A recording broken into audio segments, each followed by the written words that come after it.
Good evening, my darling batlings. There we go. There, you loaded in now. Hello. We've got a new guest with us tonight. My Pokeball had to pop into place. I see. Let me guess. Someone threw the Pokeball but didn't press the release button on there, so it was just kind of stuck closed. No! Man, and I hate when that happens. It happens so much you wouldn't believe. You trainers think you can just throw our Pokeballs and that's how we come out? Come on now. I'm joined tonight by the Nerdy Furret. You may have seen him I wanted to say lurking, but no, that's a different term. You've probably seen him in my chat plenty of times. He's here for co-commentary tonight, and we are also going to be joined by Chuck later on when he gets the chance to join in. And I know that tonight's schedule called for Deadly Premonition, but honestly, I wasn't feeling it tonight, so we're doing Paper Mario. Yay! Also, hello, everyone. Yeah, this is your first time on one of my streams, so feel free to introduce yourself. Alrighty. I am Nerdy Furret. I am a huge gamer fan. Obviously, I'm a huge Pokemon fan. I've known Ari for like, what? Close to 10 years? 10 years now, yeah. We used to collaborate with each other on a couple of bridge programs, and after a sabbatical, I'm back. Yep. So, glad to have you here. Honestly, I've been thinking about asking you to join for a while. I just, I'm nervous about asking people to come on my streams because I don't want to feel like I'm, like, being too beggy. Ah, man, most Friday and Saturday nights I've got nothing to do. So, you need a co-host? Let me know. I'll keep that in mind. Because I've got another stream tomorrow night where we're doing the Yuffie DLC of Final Fantasy VII Remake. Sadly, I work Sunday morning, like at 3 in the morning, so... Ah. Well, anyway, let's switch on over to the gaming scene. Stop the music before I get content ID'd by some like random publishing house that has the rights to the No More Hero soundtrack.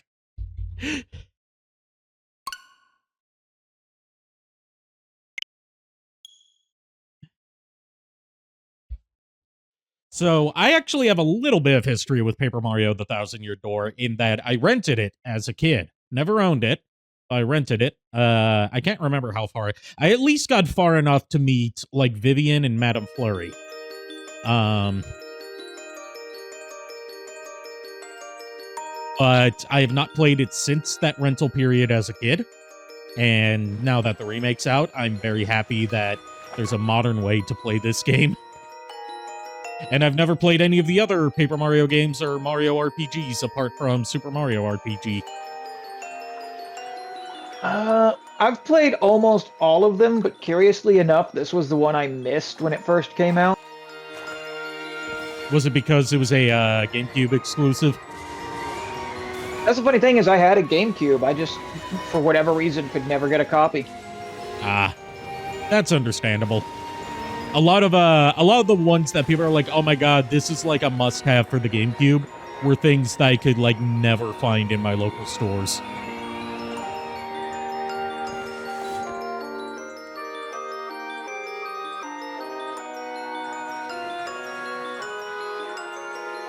I feel like I should be giving this like some kind of epic narration voice, but pretty much at this point. Yeah. We don't tend to narrate the text dialogue anyway, because if it was going to have spoken narration, then they would have paid for their own actors to do it. Damn, Skip. I'm not unless Nintendo's going to give me a chunk of that Mario money, then I ain't doing their job for them. Best I can do is half-ass it. Yeah. Meanwhile, depending on the in an alternate universe akin to our own, except in this one, the Star Wars prequels didn't suck.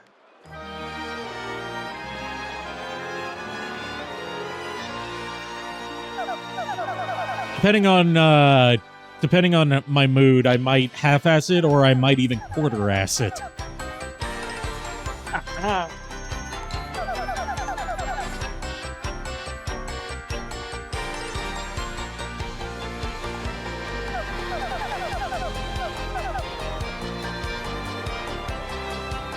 So, like, I feel like I've pointed this out on stream before, but I feel like I keep needing to bring it up, is that I don't have much of, like, a nostalgic connection to the Mario franchise compared to a lot of other Nintendo fans, because I didn't grow up with a lot of the classics. My very first Mario game I ever owned and got to play regularly was Luigi's Mansion. Mine was the first Mario Brothers on the original Nintendo. Well, that's a lie. I also had Super Mario Bros. Deluxe for the Game Boy Color, and I still have it. Yeah, I grew up on, like, pretty much all of the game consoles. Hell, I had an Atari. Did you know that Atari's making, like, new copies of their old games for sale now? And they, like, actually work on the old consoles. Oh. They're even making new 7800 games. See, that takes dedication. I mean, it helps that we're not gonna die in the dark. yeah. It helps that Atari, like, after years of like trying and failing at trying to modernize their classic IPs to diminishing returns, they seem to have finally found their niche as, like, the grandfather of video games and are appealing strictly to that niche. Probably help if I actually had the chat open. There we go.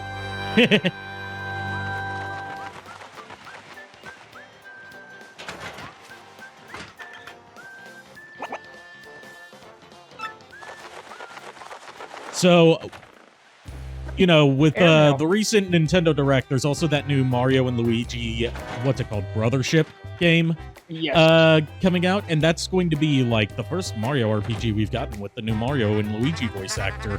And one of the best takes I've seen on it is that we need to have Mario and Luigi speaking Babadaboopy Italian to each other again, which I think they only did in one game.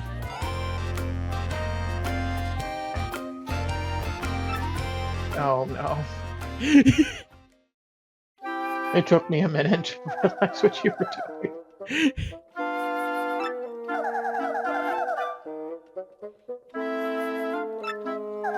Nah, I'm an old furret. I've been around the bush. I grew up with Mario, Sonic, Metroid, Zelda, you name it. I grew up with a lot of Sonic, but I don't know if I've ever told you specifically this, but I've said on stream before. My introduction to the Sonic franchise was a little bit weird compared to a lot of Sonic fans my age. Which is like, you know, if you're in my general age range of, like, millennial, then you either grew up with the Genesis games as hand-me-downs, or you were introduced through the GameCube games.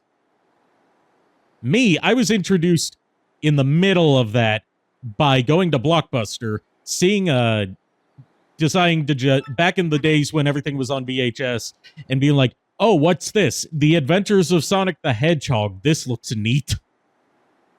Oh, no. So my introduction to the cast of Sonic was the one with the best Robotnik. Oh, no. I mean, it could be worse. Your introduction could have been Sonic Underground. Yeah.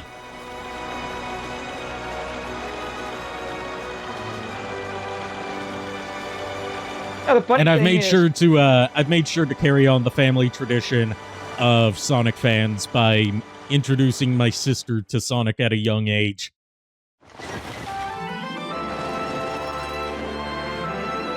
So the funny thing is, I never actually had a Super Nintendo until, like, when I was in my 20s. Because my cousin had a Super Nintendo and I had the Sega Genesis. So my parents and her parents, well, parent, because she only had her mom. Our whole agreement was if we wanted to play each other's games, we had to actually hang out with each other. Long story short, I don't like my cousin. Oh. Yeah. I didn't get a Super Nintendo or Sega Genesis until relatively recently. In fact, I'm split on whether I want to shell out the money for a Sega CD, because I've got a flash card that can emulate the Sega CD hardware. But part of me wants to get like an actual Sega CD just to complete the look, because I've also got the 32X, you know, get the whole Tower of Power set up. Do it. Get it, Oxide. The problem is it's hard to find good condition Sega CDs for a good price. I mean, yeah, that's fair. I've noticed a lot of like the old nostalgic games, like they just go for ridiculously high prices or ridiculously cheap prices, depending on what you're looking for. Yeah, like a general rule is like anything from any Nintendo platform is going to be expensive, but anything from any of the Xboxes is going to be dirt cheap. I tried selling some of my Sega Genesis games, and I think I got maybe 100 for the lot, and that was it. Well, when you're selling lots, there's also the expectation that you're going to get a cheaper price buying multiple games in bulk, rather than factoring in the price of each game into the price you're selling it for. I meant more selling them individually kind of deal. Oh, okay. Yeah. Like, I had to sell one of my favorite Dreamcast games. Even, you know, I couldn't even play it anymore because my Dreamcast disk drive died, so I swapped it for an SD card reader. So, like, I don't even need my physical Dreamcast games anymore, but I'm still holding on to them for, like, display purposes. But I sold my copy of Skies of Arcadia because I needed the money. And I made a nice return on that because I bought it sealed for $60. And I sold it for double that. Nice. No, which, you know, buying any sealed game from that period for $60 is a steal. My agitation in life, one of my biggest agitations is my mom threw out a bunch of my old games. Like I've been there. Ago. Yeah, oh, just wait. This story gets good. One of them was the original Game Boy Color version of Shantae. Oh, no. Do you know how much? I know how much that goes for. Needless to say, I let my mom have it. I let her have it when I found it. Rightfully so. Thankfully, it's easy to get a hold of in other forms nowadays. But still, if you want the original release, you're going to be paying out the ass for that. It's like the rarest Game Boy Color game that wasn't like, you know, a like kiosk demo or something like that. It was super hard to find when it came out, too. Yeah, because it came out after the Game Boy Advance did, so stores were already phasing out the Game Boy Color displays. Hit it with your hammer.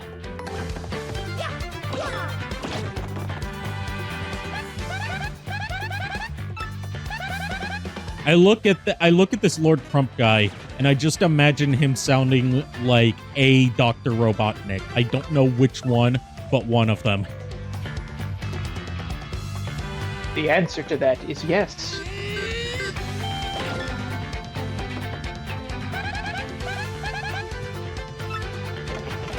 I don't know, I look at him and I try to figure out, is it supposed to be a beard or a frill? What's this guy got going on here?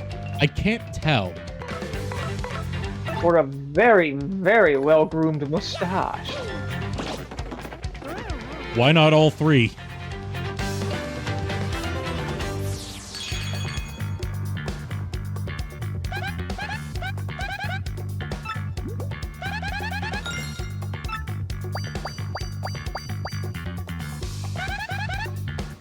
God, they really cleaned up the look of this really well.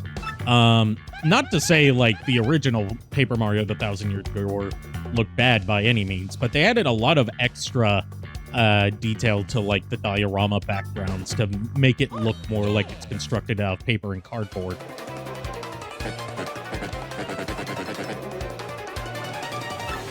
And how there's, like, little edges to the cutouts of each character that add a little bit of three-dimensional depth while still keeping the appearance of being a paper cutout. Like, this looks great. Honestly, it makes me kind of want remakes of the original Paper Mario and Super Paper Mario. Agreed. That way we can have the perfect trilogy. Yeah, just don't bother with Sticker Star or Color Splash. Yeah, I was gonna say ignore the sticker, Color Splash, sticker, whatever, and Origami King. Pretend they never happened. That's a lie. Origami King wasn't bad. It just wasn't this. It wasn't what people wanted. That's no good. Agreed.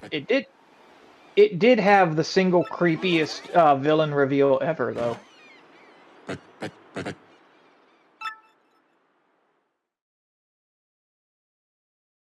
I have not seen much from Origami King because it looked very generic Mario to me, which is a problem with I have with a lot of like 2010s onward Mario stuff.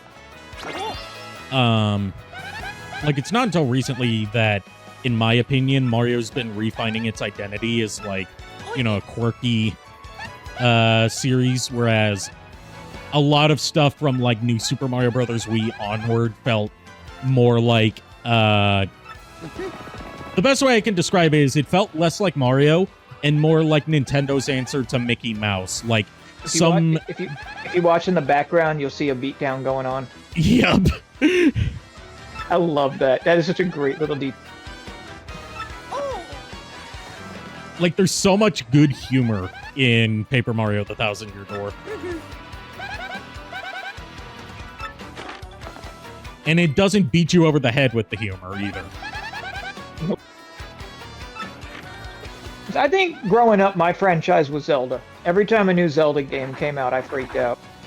I got into Zelda around the time that the Game Boy Advance version of Link to the Past came out. Because I didn't have an N64, I didn't have a Super Nintendo, certainly didn't have an NES.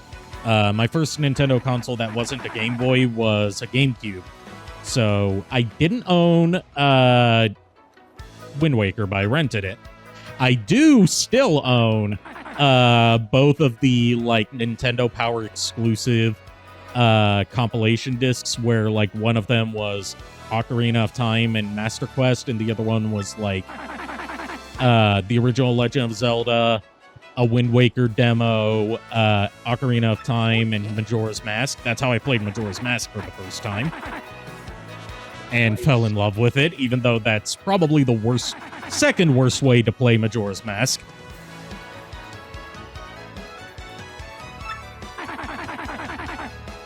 Like, not just... What's the first?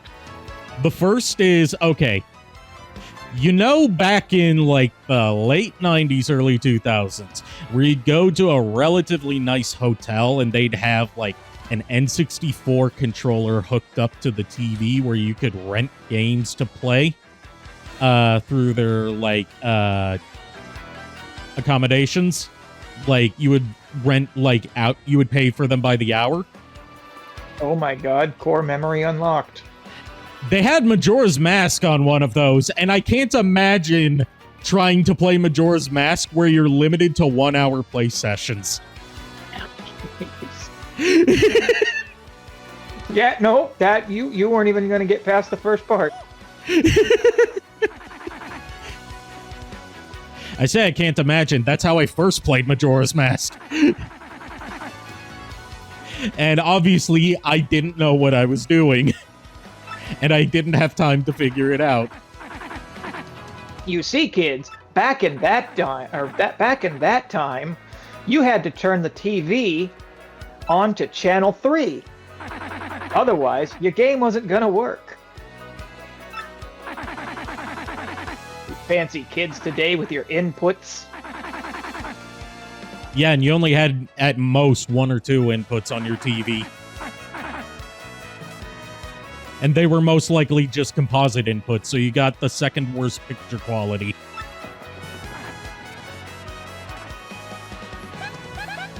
God help you if you only had a TV that had RF.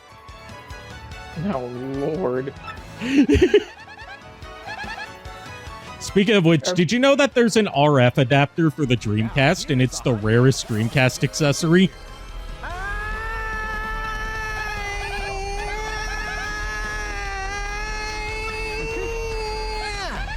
The rarest of the ones that were officially released, of course. That's not counting stuff like the zip disk drive or the Dream Eye webcam that never made it to market.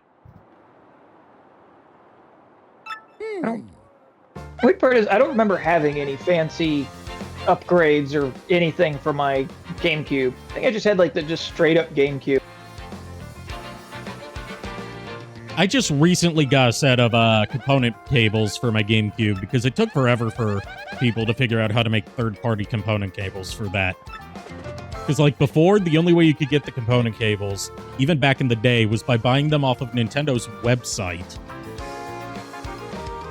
And that's why they're so rare and expensive. Welcome back. Yes, welcome back, Chuck.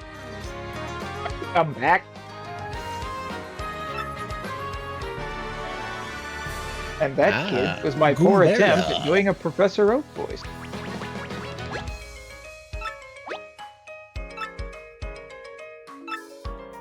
Man, anytime Professor Oak comes up, I keep thinking about this panel that I went to at one of my first conventions, hosted by a now defunct group called Underbelly, who are, most of you might know the people from Underbelly as like the Screenwave guys from Angry Video Game Nerd.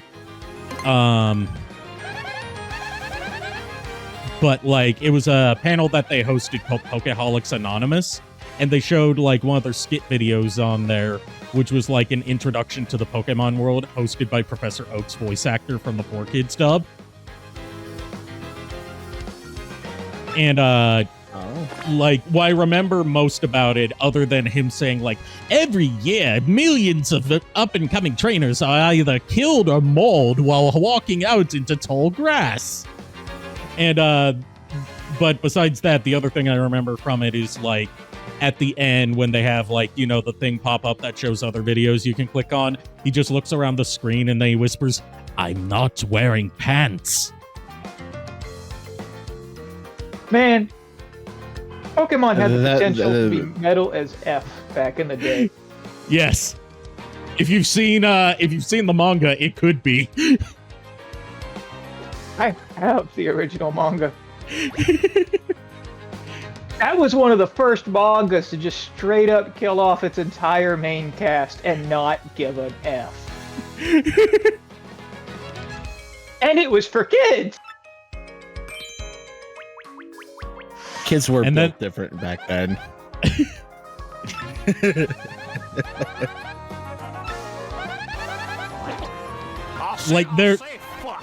Like the thing when you're talking about Pokemon manga is that like a lot of people forget that there were at least 3 different Pokemon manga going on at the same time back in the 90s. Like there was a gag manga that only came out in Japan, which was actually the first any kind of adaptation of Pokemon. So it gets a lot of stuff very weirdly wrong, like having the Pokemon talk and having Red's partner be Clefairy. Weird thing is I somewhat remember having a couple comics from that. Like they might have gotten a few translations somehow, but like most of the series was Japan exclusive. There was the Adventures manga, which is the one that everyone talks about. And then there was Electric Tale of Pikachu, which was sort of a manga adaptation of the anime, but the artist that drew it was mostly known for doing hentai, so he drew all the women with like gigantic, super detailed boobs. I remember seeing a video on the dark past of Pokemon manga. Yeah, I remember that. He also inexplicitly made Misty pretty much crushing hard on Ash, harder than she already was in the anime. Yeah. Yeah, and wasn't she like? Unapologetically, Isn't she by the way. supposed to be like 10? It depends on which Pokemon thing you're looking at. Like in the original like anime, isn't she? In the supposed to be anime, the same she's- age as Ash. In the anime, she's supposed to be around Ash's age, but in different other adaptations, her age varies. But she's Either still way. the same age as Ash each time, though, right? I mean, The Okay, Why game say never different- really- I'm gonna be completely honest. like with part you of it guys. is that I part of it was is that not able to. part of it is that like the whole like every trainer is 10 years old thing is something that's really only explicitly stated in the anime. And even then, Okay. it's kind of a gray area because you have older trainers as well. But I would say, like, if you're going by the original games, Misty was probably closer to 18 in the original game, simply Yeah, because considering that she her wasn't character like mo- the little sister of the gym leaders, she was just the gym leader. Hmm.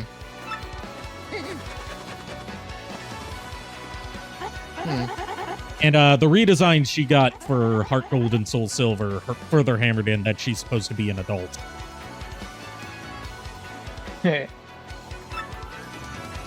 I was always I mean, an Erica guy. Technically, at this point, Ash should be an adult. So I mean, if you want to go by what the memes have been saying, now that he's become the world champion, the curse is finally broken and he can age. okay, I guess that's as good a reason as any. To be honest, I had very strict parents when I was growing up, so I wasn't allowed to watch Pokemon or play the games or play the card game. My game I was forbidden from playing was Mortal Kombat, and yet my parents gave no craps if I watched the movie over and over again.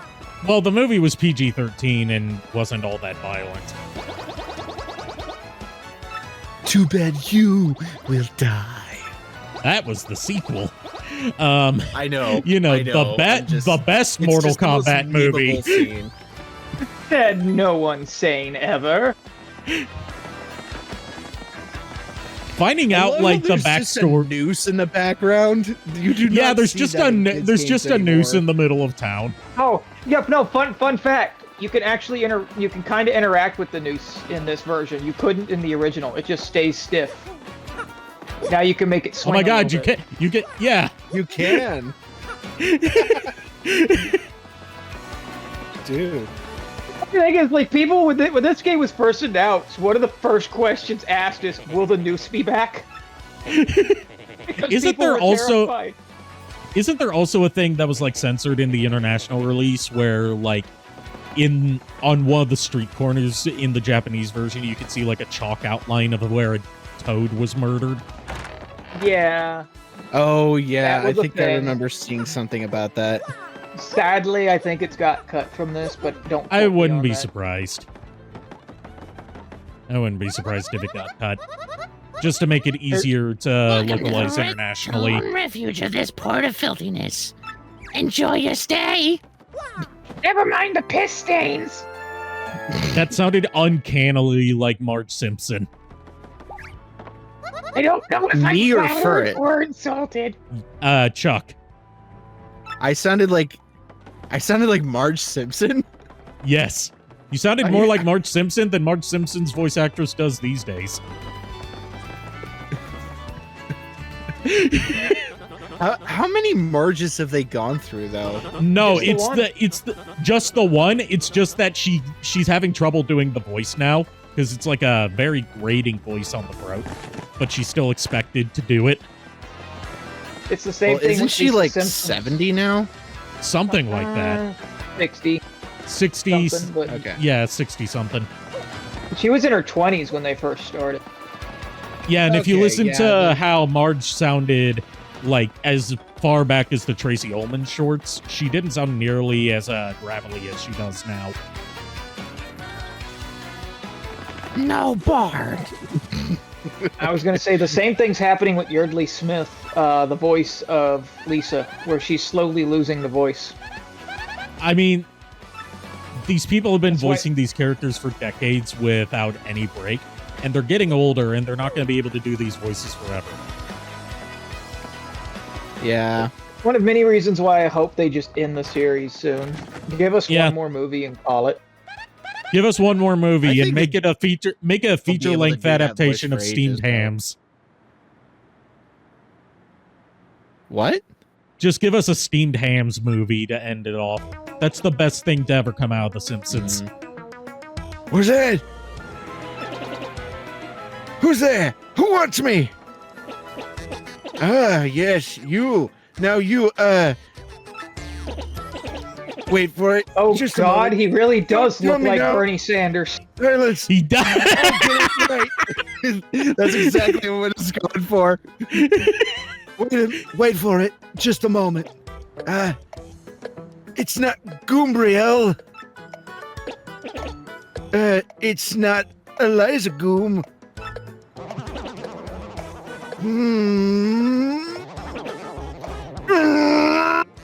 He just farts. Ah, I've got it. You're Goombella, aren't you? You were in my archaeology class last year, am I right?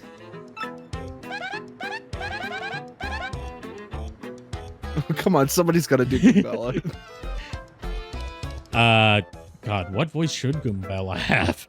Wow, yes, sir. That's me. I'm Goombella, a junior at UGoom. Go, Goombas!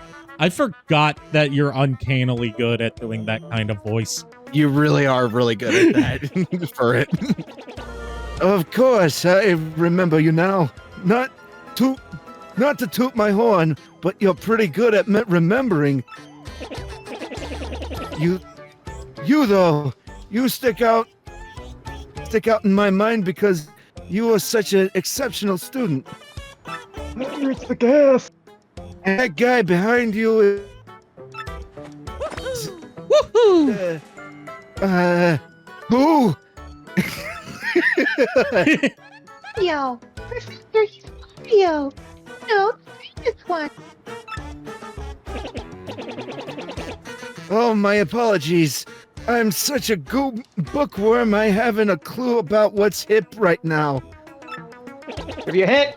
Saying hips, In not any hip. case, what sort of errand brings you all the way to a place like this? We were hoping you'd tell us We were hoping you'd tell us about the legendary treasure said to be below Rockport.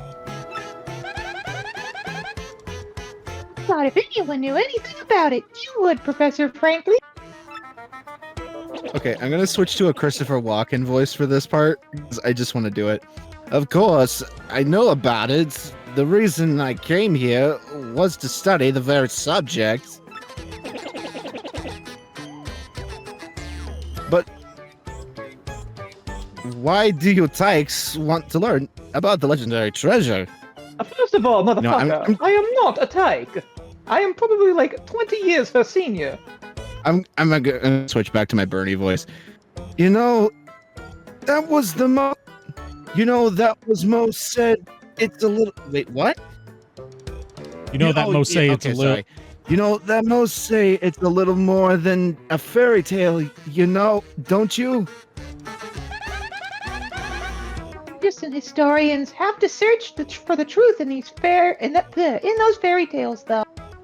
We should be lucky that Mario doesn't have spoken dialogue in this game. Otherwise, I'd read him like Hotel Mario. This is it, Luigi. You know what they say. All toasters toast toast. It's toast. Never thought I'd utter these words, but I'm now actually sad Mario is silent.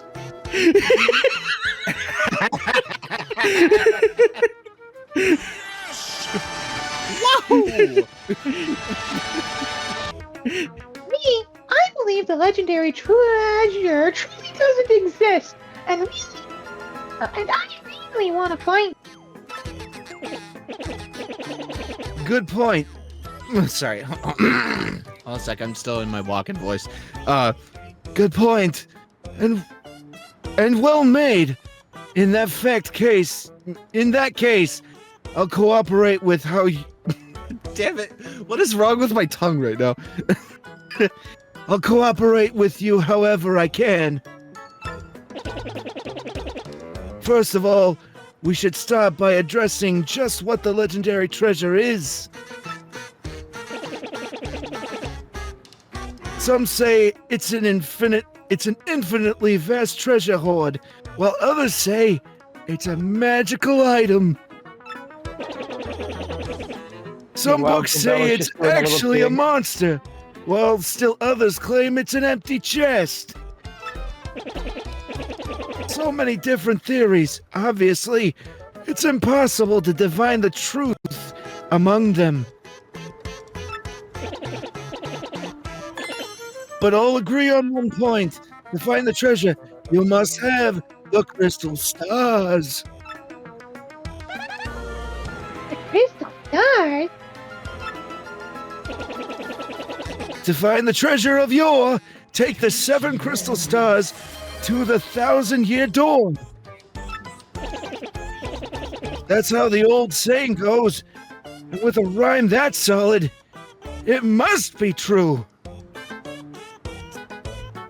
Remember, Bulletproof kids, logic if it there. rhymes, it's true. No, exactly. Makes me think of To find truth, just find a rhyme. makes me think of an old like Harry Partridge animation from like a He-Man parody series he did called Bowstar, where like he did a parody of you know, the PSAs that all the old 80s cartoons did. And it's like Bowstar goes up to the kids and he's like, "Remember, kids, if it's written down, it must be true." That's great.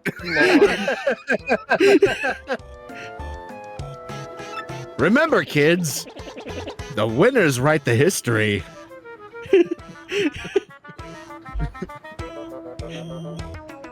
Remember, kids, just because CNN said it. Therefore, means it's if you true. want to find the legendary treasure, you must collect the 7 crystal stars. Remember, kids, licking doorknobs is illegal on alien planets. I love that. You're gonna have to explain that one to me. It's from SpongeBob. That's all you need to know. That's Just look it fair. up. Look up the line. It's so funny because it's a Squidward centered episode, and it's very funny. Mr. Krabs centered episode. It's the one with Smitty, Werb, and Jaegerman. Oh, Jensen. you're right. You're right. He I'm was sorry. number It is one. Mr. Krabs. That's right. Yeah. Anyway, It was Smitty something. Smitty Werben Jiggerman Jensen. I researched some of the written lore behind the treasure, and it clearly matches that old saying. Walk before the entrance to the 1,000-year door. The stars will light the way that leads to the stones of yesterday. that can't possibly be true. It didn't rhyme.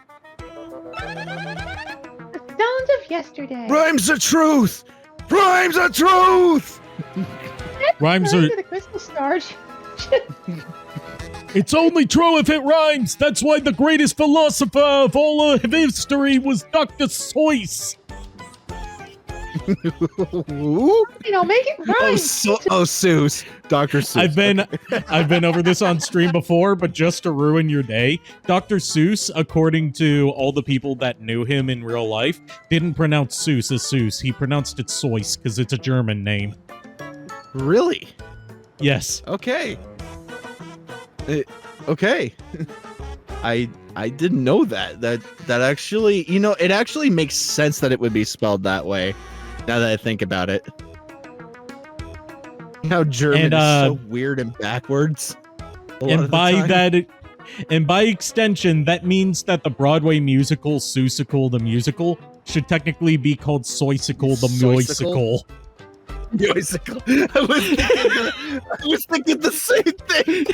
Get on it, Broadway. That's awesome. Cast Alex Brightman is the cat. Make it happen.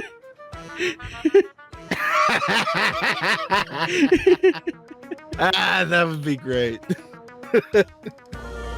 There once was a cat who wore a hat.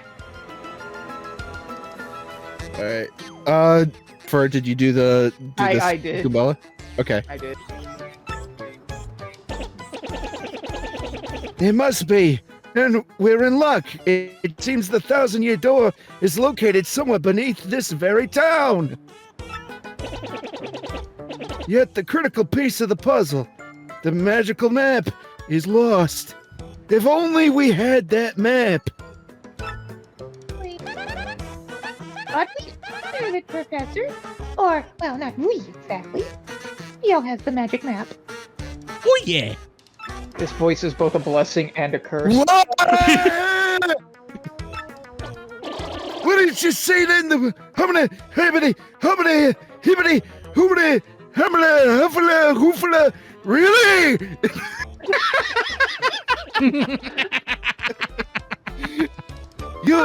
You actually have it. Could I just take a quick look at it, if you don't mind? Julie, I do. Astounding. Okie dokie. This is it. The real thing. The one and only magical map. Part of me wants to just like do Mario's responses as he, like his sort of stock phrases, but with the Hotel Mario voice. So it's like, he hands it over, okie dokie. Okay, I need you to calm down right now. You are too excited about this. Or, I will be excited about whatever I want. Or, like imagine the Super Mario 64 title screen, except it's like, it's a me, Mario. Hello. Super Mario 3D World. Wahoo! All the love to Charles Martinet, but I want them to release a voice pack like that now. Dude, we have to do this. Like, you know what? I need to find somebody that's good with video editing, and I'm gonna record all those and like have somebody put my voice over them. I need to do that with like the Lou Albano voice. That's the one that I grew up with. I didn't grow up with the CDI games, so I don't really have much nostalgia for it. But Now, like the Lou Albano voice, I can definitely do. Now, you see, the thing with the Lou Albano voice is that it's actually a lot different than a lot of the impersonators of like that area of Mario thing, because Lou Albano only voiced him in the first cartoon. In the other Mario cartoons, he had a different voice actor that went with like more like a gruff Italian kind of voice, whereas Lou Albano was more, kind of jolly, but still kind of New Yorker. If you don't toss them quick, we'll be the picnic lunch.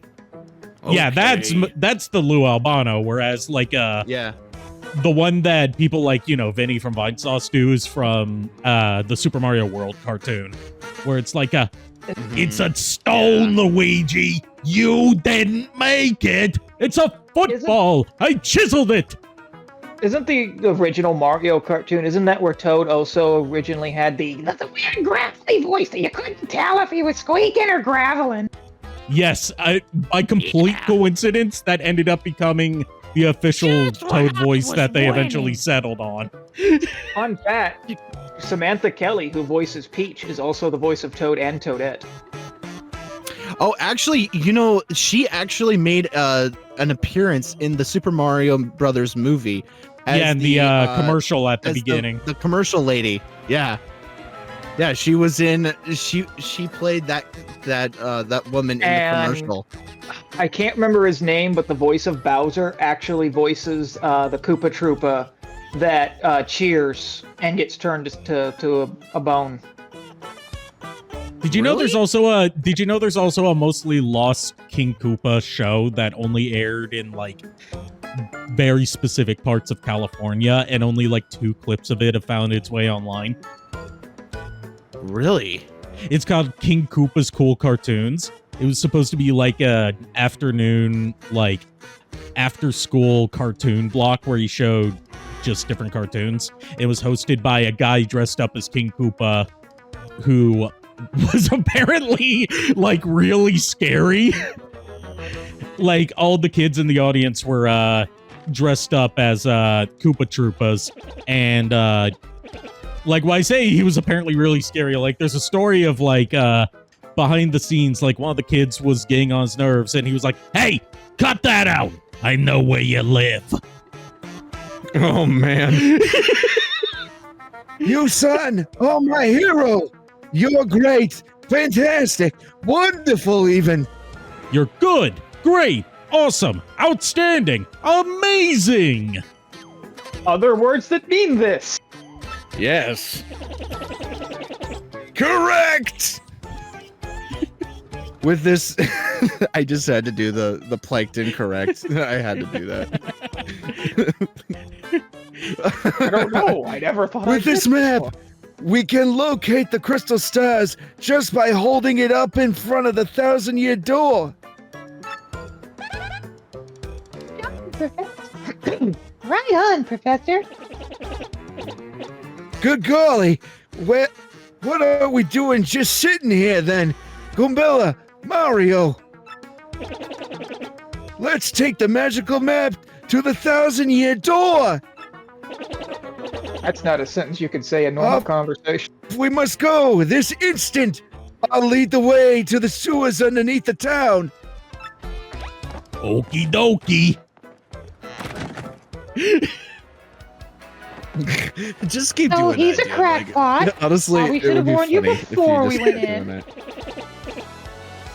I bet you don't know this rotten old thing came off, didn't you?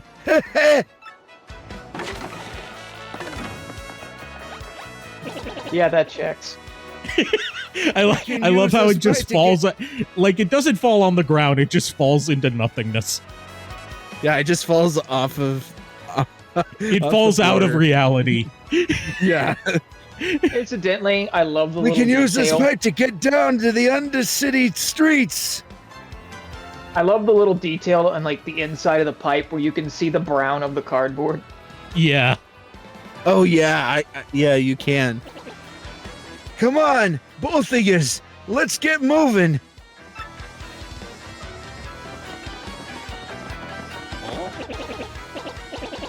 Oh wait, hang on a second. Mario, something just occurred to me. I'm fairly certain there were quite a few hoodlums below, so keep your guard up.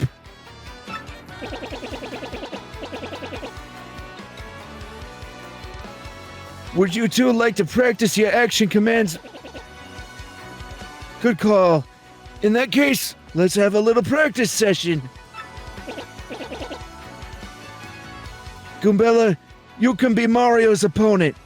Hard And pass. also, Mario, why did you skip my dialogue? You took too long, brother. Fuck you. Hey, this is rated E for everyone. Watch your fucking language. Like, seriously, just once in a Mario game, I want him to just say "fuck." Just once. And the sad part is, technically, they could get away with it. Maybe in a rated T game, but that's basically it. That would be what makes the game rated T. It's like exactly. It's like what I've been saying about like the upcoming Sonic 3 movie. Is like, given that they're going with a darker narrative, since they've said it's partly going to be based off of Sonic Adventure 2 and the Shadow the Hedgehog game. Dude, I'm so psyched for that movie. And given that it's been statistically proven that PG-13 movies tend to be the most financially successful because you can get the kids and the parents to come in, and the older audience doesn't feel like they're like lesser for seeing what's ostensibly a kiddie movie. Make it PG-13, and let Shadow say their one fuck bomb. That or he's about to and Tails takes it from him. Like he's already said damn and hell. So let Shadow say fuck. You heard it here, folks. But they Arikado could. 2024. Let Shadow say fuck. I've been saying know this what for would be years. Like, you know what I think would actually make it funnier is if they do like a scene where Shadow is just says the F word, and then Tails is working on some kind of device, and it makes a loud beep while he's doing that. Like in Like Team a 4 Star, sensor? where Yeah. Jace kept on tapping his scanner and bleeping out Sorry, Vegeta. Captain. The scout is on the fritz. Yeah, exactly. That would be just great. Like, I honestly think censorship, when done correctly, is funnier than when they just let it go. Agreed. Like, I honestly think it is funnier. It's kind of why I kind of was disappointed with Team 4 Star near the end when they stopped censoring their stuff. Well, they Because still I thought censored. it was funnier when they censored it because you knew what they were saying. The only thing that they still kept on censoring was fuck, because partly because it's still funny, and partly because they don't want to venture too much into like 18 plus language. Yeah. But I don't know. They stopped censoring shit Censoring it. is the main thing. nearly as much as used to because they still let a few F words slip even in the show. Yeah, but Yeah. only in the Which only I in can moments where they understand, decided it because, would be like, funnier for by it to that be point- uncensored. Oh, gee. Yeah. But like the F okay. word just when Best, I guess. if it's censored all the time, it's still funny to me. And I don't know. Let's get back to the voice acting. Like an Sorry. example of like how censoring can make it funnier. I just point to Scott the Waz and how he comes up with some creative swears, but they come off as funnier because they're bleeped. One of the best. Yeah, One of yeah, the best. I censoring- agree. One of the best censoring jokes you'll ever see was from a show called The IT Crowd, where I love the IT crowd. I love that where show. he stubs his foot and starts going on a cussing rant, and his assistant's just sitting there pushing a button over and over again, trying to censor him, and he misses a couple of them. Dude, one of okay, it's not so much a censor joke, but there was this one scene where I think I forgot the name of the son that takes over the boss's company. Forgot his name, but he like loses a I'm not gonna read any of that because it's I just- don't it's expect just you guys gameplay. to. Yeah, I'm only gonna read actual dialogue, but like he lost a lawsuit to Jen, and he has to wear this pair of underpants that zaps his junk every time he makes a pass at her or any woman.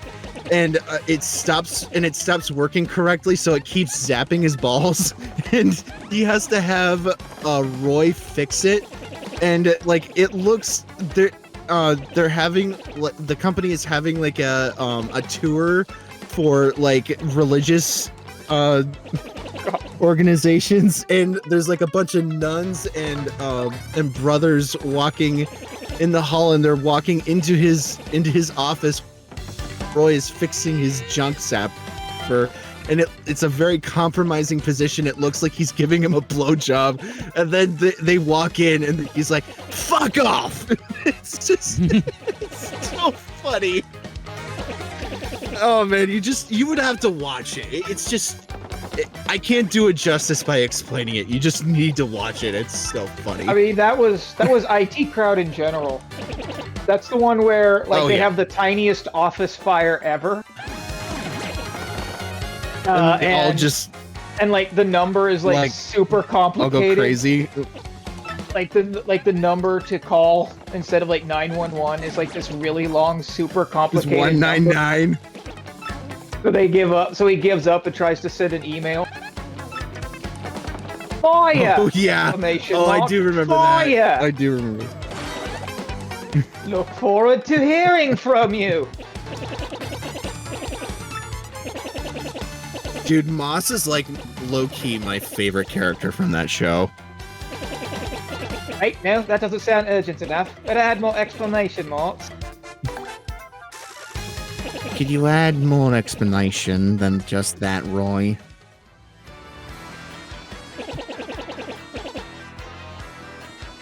All right, back to voice acting. Oh, one of my favorite quotes. What? Okay. Just before we get back to that, one of my favorite quotes from the IT crowd is like, "People, What bastards? It's just one of my favorite quotes. Okay, back to Mr. Doc. What Professor Dr. Bernie Frankly? Sanders. Okay. Dr. Bernie Sanders. Okay. Well, I do believe now we're all set for our quest. Down below we go. Hop. Okay, I'm not gonna read that.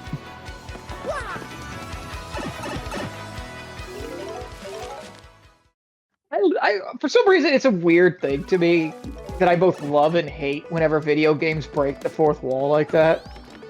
Like, they're aware that they're in a game, Yeah. and they tell you, push this button to do this. How can you know that? Hey, man, what's up? Honestly, You think it's cool when to it's just done waltz your this way into correctly- WoW on the ground?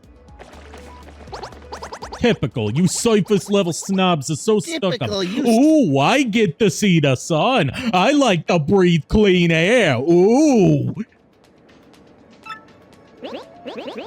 Yeah, come on over here, Scruffy. Come on over here, Scruffy Mustache Man. We're gonna teach you some proper manners. Oh, you two academics and a world-famous hero wander the sewers of Part Town in peace? Creative visitors? Then you must have learned it down here, because it stinks! Oh, you go, girl. Ouch, that was cold. What, you too good for a fight? If you ain't looking to tussle, then stay out of sewer. Fun fact, in the original version, they But he flipped Bella. Nobody doesn't start a fight with us. Nobody. Let's get him. Or they catcall her, rather. Shit, Yeah, stop with a little kid. Can't flee this fight!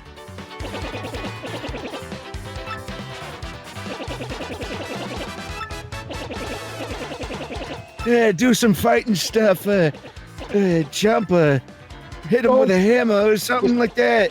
Just falls Just- asleep like Just halfway through knock the his dialogue. crap in. Hey, he's Bernie Sanders, not Joe Biden. Why? I'm not doing his voice. I could be doing it I if know- you want me to. That was the joke about, like, falling asleep in the middle of his talking. What? I'm sorry. Start snoring.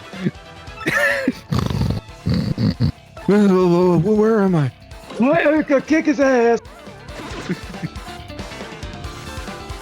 Like, it was actually hard for me to choose what to stream tonight, because part of me was like, do I want to instead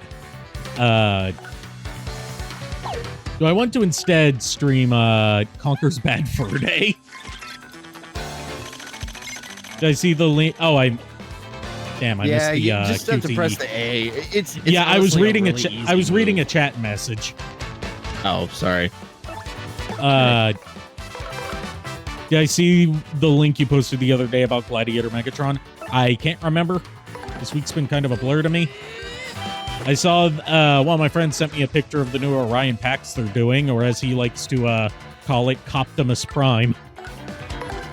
You know, honestly, that is a better version of the War for Cybertron, because it's based off of the Studio Series Gamer Edition. Yeah. Optimus Prime. And I think it looks better, honestly, in robot. Yeah, it works mode. better It's for that got a much slimmer Orion. profile. Yeah, it works better for that Orion packs design than it does for that like hyper stylized Optimus Prime. Optimus. Yeah, I agree. I too understand these Transformers references. Good for you. I'm not. JKR could tell you. I'm Transformers, even though it was technically my generation, I wasn't the biggest fan of it. Beast Wars was more my jam for some reason. And yet, Like, I'm a huge Starscream fan. Like, I have a whole collection of Starscream action figures. I mean, my favorite version of Starscream is the Armada version, but I mean, Ari could have told you that. yeah, my favorite too, because he has an actual arc that doesn't involve him just getting the shit kicked out of him and put in his place. But technically, that version of him is more like Thundercracker than he is Starscream. Like, Yeah, like Bob Budiansky, like story-wise. Later on, He's losers. the same character as That felt Thundercracker. awesome. Are you ready, Mario? There are plenty more where they came from, and they'll all have it in for us. When they attack, try to hammer them or jump on them while they're in the field. Oh, so, yeah, Tutorial crap. more tutorial. Okay. this is the beginning of the game, so it's going to be very Yeah, tutorial heavy. Yeah, but still. I also do love it when a video game makes fun of the tutorial. It's rare, but it does happen. Yeah, This one is of the best. definitely doing that, and I love it. One of the best instances I've seen of a game making fun of the tutorial is the beginning of Undertale. Hey, now, Lord Vegatron, that's not true. I know plenty about Beast Wars. Yeah, I'm a Unicron trilogy baby, so I grew up with that. I grew up at the perfect time to witness both. I watched more G.I. Joes as a kid than I did Transformers for some reason. God, when I saw Rise of the Beasts and they had that post-credit stinger teasing like a G.I. Joe thing, I had to explain to my mom, no, G.I. Joe is not just a single army man. He hasn't been for like 50 years. Yep. I freaking cheered.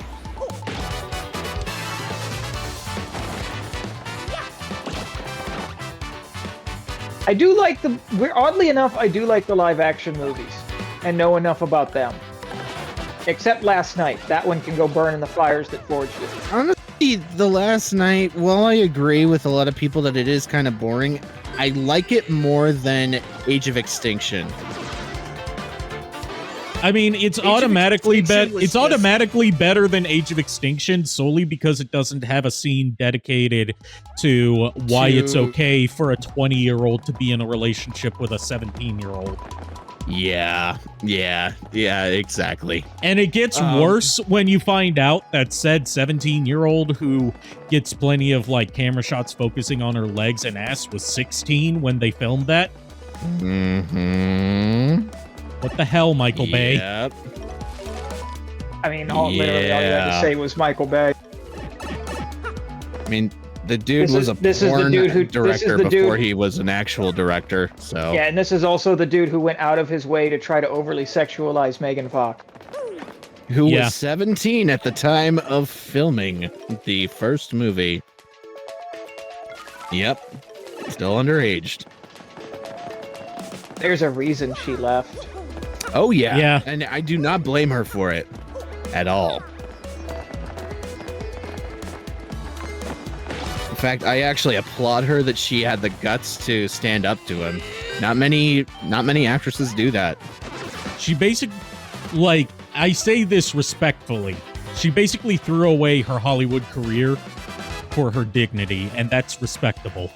It is respectable. I actually applaud that. Yeah. I mean,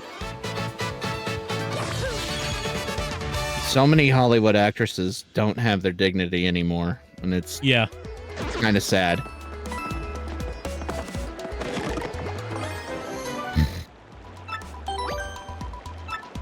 You got a mushroom! Except for instead of getting big, this one makes you feel better. Your world is weird. The fire flower, the most overpowered item in the game. I mean, honestly, it really is overpowered. Like, Yeah, it's some basically enemies you like- can kill with one shot with that thing. It's basically like, hey, do you want to not have to engage with the combat mechanics? Then use the fire flower. Yeah, exactly.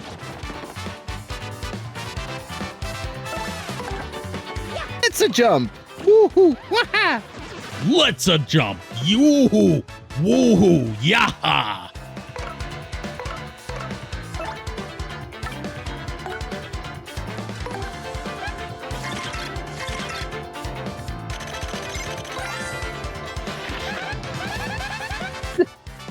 Ah, a totally weird creature. It certainly looks unique. Nobody knows what the fuck it. 3P's 3. Just jump on it. Kill it.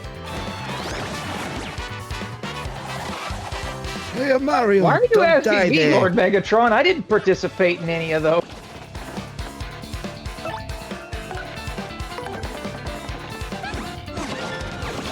Isn't that just JKR, Lord Megatron?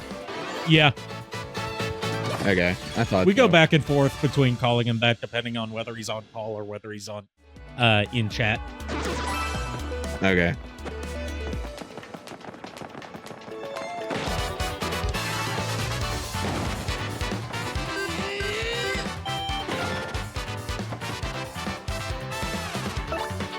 And if he says something that can be taken out of context, we call him Lord Pegatron.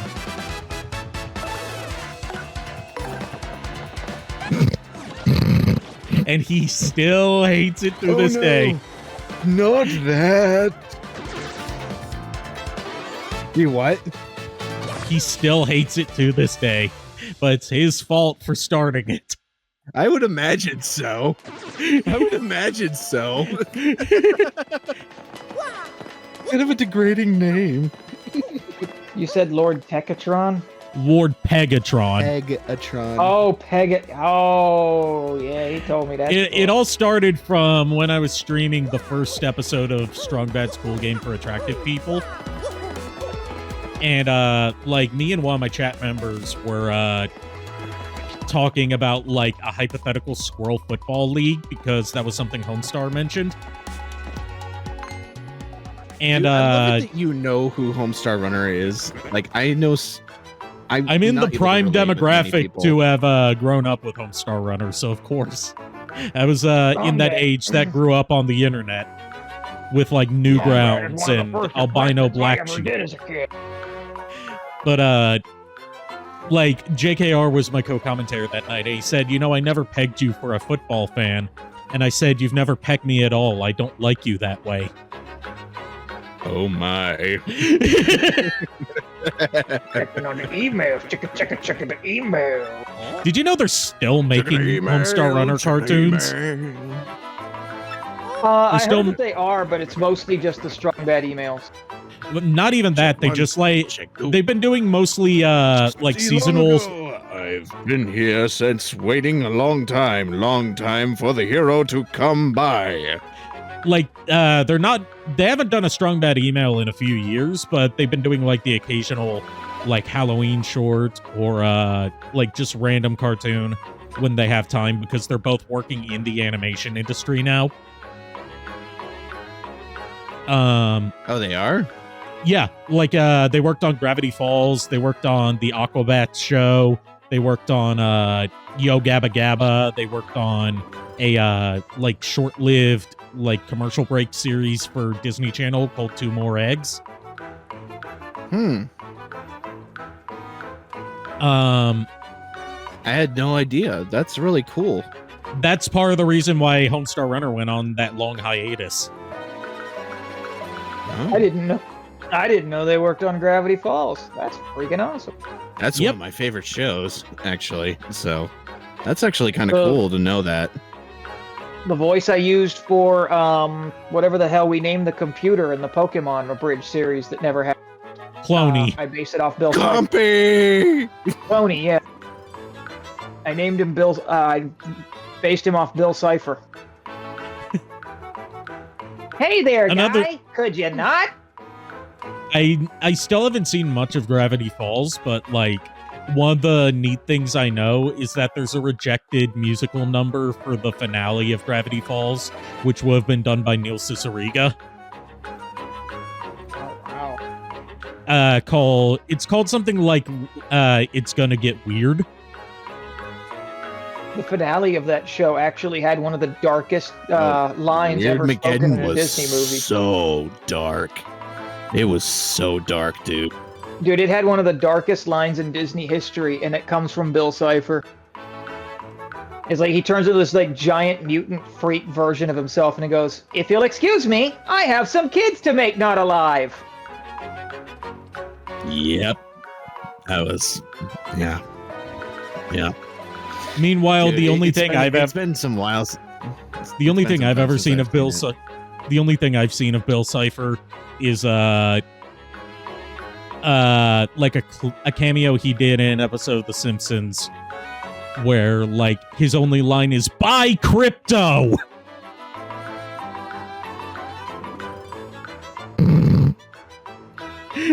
I need to send you Bill Cipher orders a pizza sometime. It is one of the stupidest videos ever made, but it's funny as hell.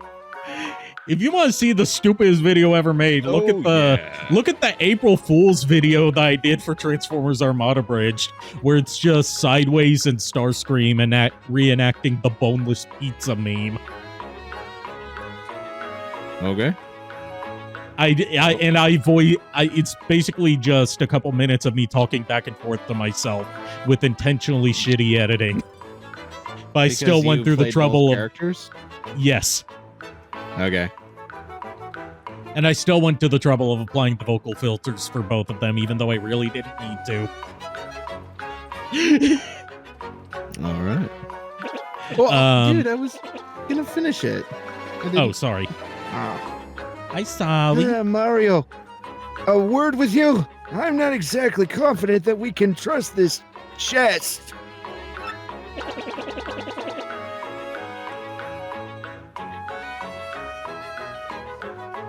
It may be not. Wait. It may be the best to mention that we're looking for the crystal stars. You can. There we go. Well, drat. I just said it out loud. What's wrong with me? Many things. Your first problem is that your problem is that you're Searching for the crystal stars, are you now? You really are a hero. I'm just casually doing my cell voice. Well, you're definitely gonna need my help if you hope to get those bad boys. That Oh my. So first, you should look So for the key first, to this You chest. should look for the key to the chest. Then use it to let me out. Definitely. Okay, I'm not gonna reveal who this is, but he's probably the best freaking character in his whole game. Yes, Not I. sure how the chest. That's- sorry. that's it. Sorry, that's not Not me. This test guy would know anything about crystal stars. What do you think you ought to do? Let him out the chest. Well, I know my vote goes to finding the key. I'm sure it's around here somewhere. This is what the key looks like, by the way. I don't know how I'm showing you this image since I'm in the chest.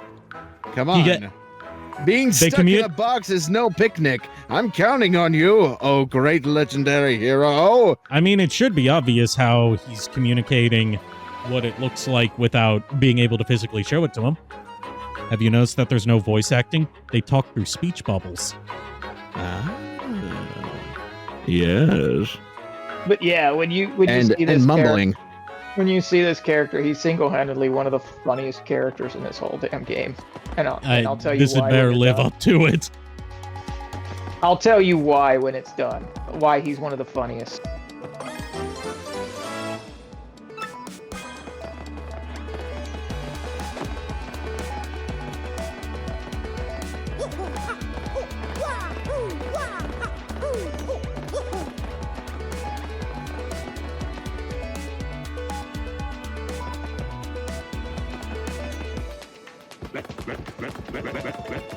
Whoa, whoa, whoa. You brought the key. Yes. Oh, man, I owe you big. It's like I was doing a Plankton impersonation. I mean, if you want to see a good, you're not the first person to notice that. I've seen that video. I've seen the video, where it's all of the video his, where all of his dialogue with Plankton voice stuff. Yeah, yes, I've seen it. That is great. Well, this stinks. Yeah. Ouch. That might just be your laptop, Megatron. Yes. Think. Ha. Yes. Nothing.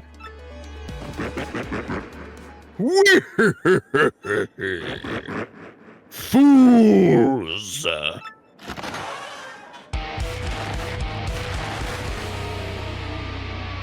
Oh no, we're in the purple room. Oh boy, did you fall for it. I burned you.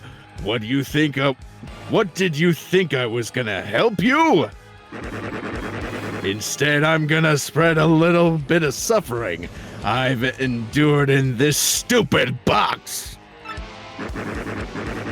Yeah, sorry, but those are the breaks. I'm gonna cast an evil, terrible curse upon you. Buggly wuggly woo, you're cursed. Now, if only we could get Plankton's voice actor to read Buggly Wuggly Woo the same way he did the Shia Kazing! Shia Kazee! Well, this stinks. Mr. Lawrence. Buggly wuggly woo! You're cursed. Well, this stinks. Well, this stinks. I don't know. I didn't think I'd get this far. Whee! Enjoy that curse, sucker. You got what you deserved. You ready for that? You want to hear all about the sweet curse I just dropped? Then listen well. From now on, if you press Y in certain areas, you'll turn into a paper airplane. Oh, it's that kind of curse. He just helped you. Yeah. Trembling yet? Suffer the rest of your days under my terrible curse. Oh, You know, no. in terms of all the curses that I've had put on me, this is probably like a 3 out of 10. Okay, Carl. Oh, okay. Insert okay meme here.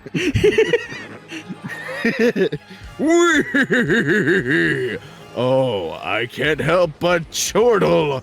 You're doomed.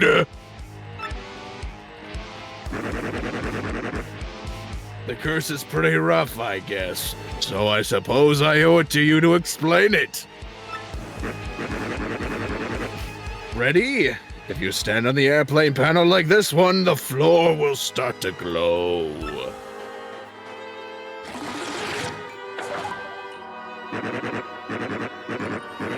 Yeah, okay, on the panel, now try pressing Y, and then bam, you're a paper airplane.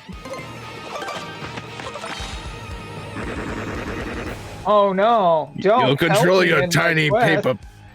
No. That would be awful.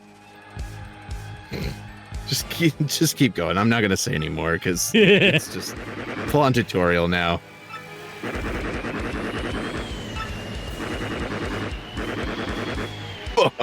Evil stuff. Pretty much. Chortle, laugh.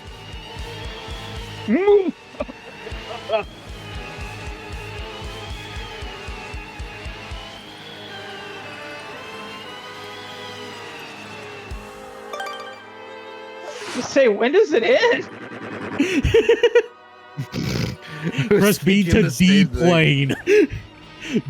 I love deplane as a verb. When you've had enough airplane shame, press B to deplane. So be honest, do you fully understand the peril this... On my screen, it hasn't gone all the way through. The peril this curse has bestowed upon you? Yeah, sure.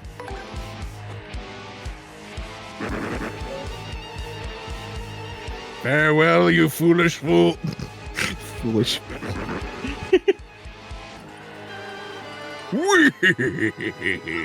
It's like I said, oh no, don't curse me by helping me in my quest. That'd be awful.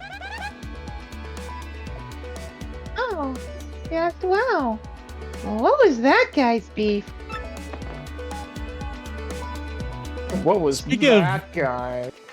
Speaking of beef, Uh-oh. like going back to the Transformers movie discussion, I see a lot of people talk about like Shia LaBeouf not being a good action movie star, and I'm like, it's not because of his acting. It's because you look at his name, and if you know any French, you know that his name translates to Shia the Beef. Actual cannibal Shia, Really? Shia the Beef? La Buff. Buff is French for beef. Looks like all this Oh, beef talk man. made Lord Megatron hungry. He'd kill me if he heard me say So that. I just anytime the topic of Shia LaBeouf comes up, I insistently refer to him as Shia the Beef. Did you just paper airplane your way straight through the door? You know, No, Here's you the thing, deplane I when you actually hit the really- door. I actually really like Shia LaBeouf's acting. He's just in the not stuff good he's in. been in. He's just not a good fit for an action movie star. No, he's not. But I liked him in Holes. He was really good in that movie. Yeah, he was And also in a I- Disney Channel sitcom called Even Stevens. Yes, I remember that show. That was one I of had such my a crush favorite on shows Christy growing Carlson up. Romano. I still have a crush on Christy Carlson Romano. Kim Possible, baby. I never had a Oh, Disney oh. Channel starlet crush, but I did have a friend who was like very into my Hannah Montana era Miley Cyrus and made it my problem. I actually had a huge crush on Lizzie McGuire Yeah, same. as a kid. Give me her Yeah. before you give me Miley Cyrus anytime. I mean, it helps that Hilary Duff is actually good at acting and singing. Yeah. I was gonna say, and I and was actually kind of sad that she like basically disappeared after she turned like 25. well, she got married the and had screen. children and decided she didn't want to act anymore. Well, I'm The most recent thing I think she was in was like this terrible horror movie called The Haunting of Sharon Tate. yes, I think I remember seeing a commercial for that somewhere or like an advertisement. But I never Anywho. watched it. You shouldn't. It's bad and not in an entertainingly bad way. It's like disrespectful kind of bad. Because it's based on the Manson family murders.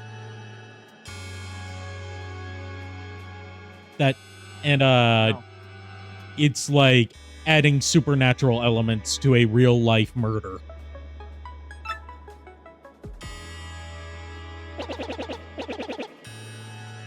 Okay, who's talking here? Oh, sorry. Shoot. No, I, I mean like in the scene. Who is talking here? I honestly think it's still Bernie Sanders. Oh, hold on a sec. I can't. Professor Bernie Damn it. Sanders. Professor Bernie Sanders. Okay. Is that the 1,000-year door? I can't believe it's real. So the legends are all true. Come, let's move closer.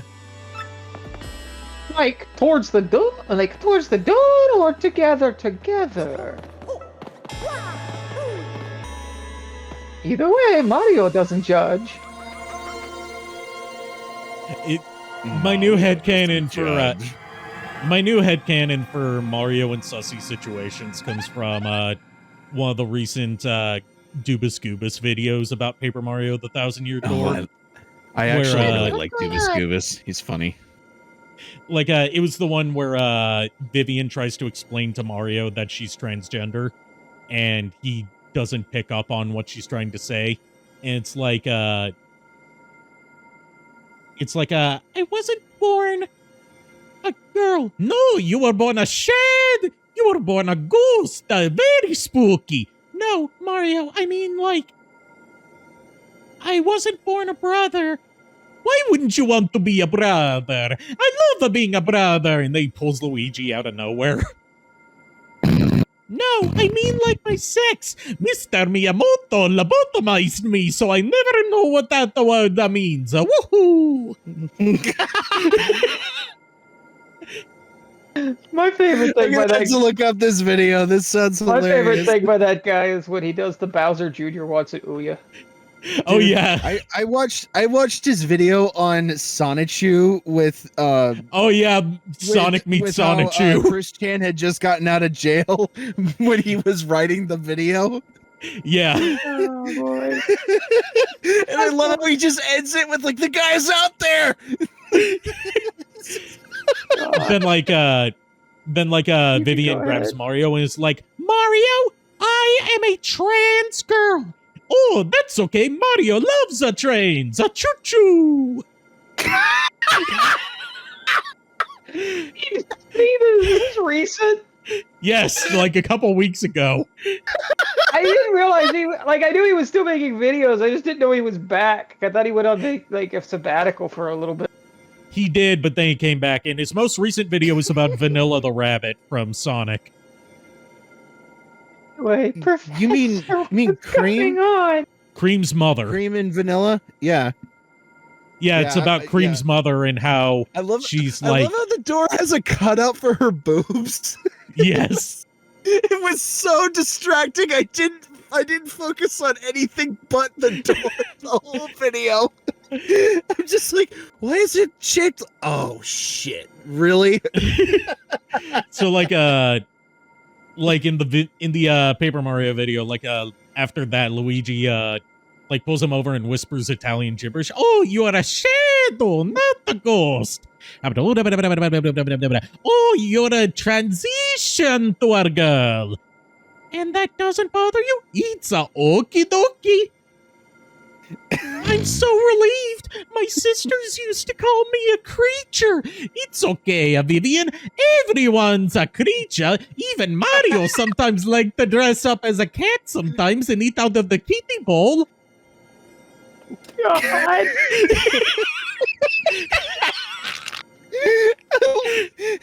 So they basically just admitted that he's a furry. Like it shows him in the cat suit from 3D World. Oh my gosh. Is he normally like this? Oh, it's okay. He means well. He's just a little autistic. Is it weird that I understand why everyone wants to kiss him now? Oh yeah, the autism gets him a bitches.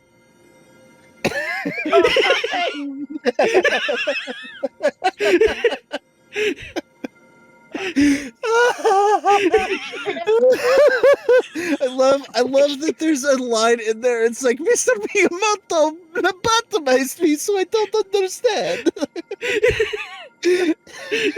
Yeah, I want to Ouya.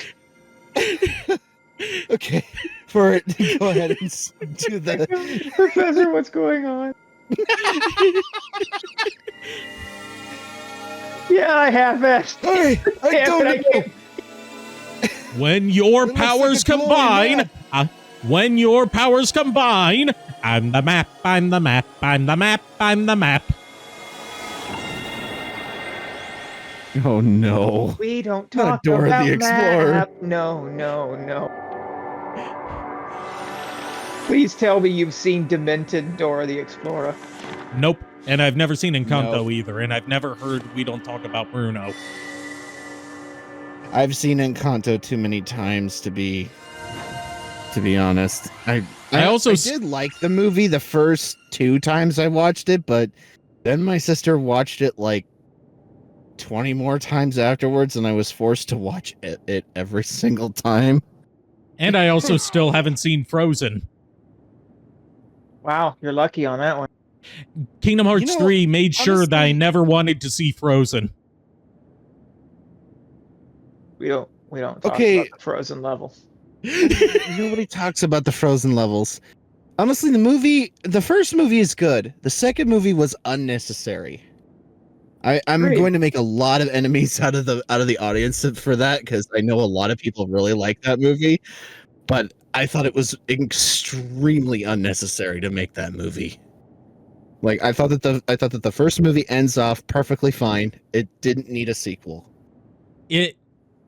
From what I can tell, like Frozen 2 is more or less, in terms of like how unnecessary it is, it harkens back to the days of like Lion King 2 and the canceled Dumbo 2. Videos. Like it should have been direct to video, but got a theatrical release.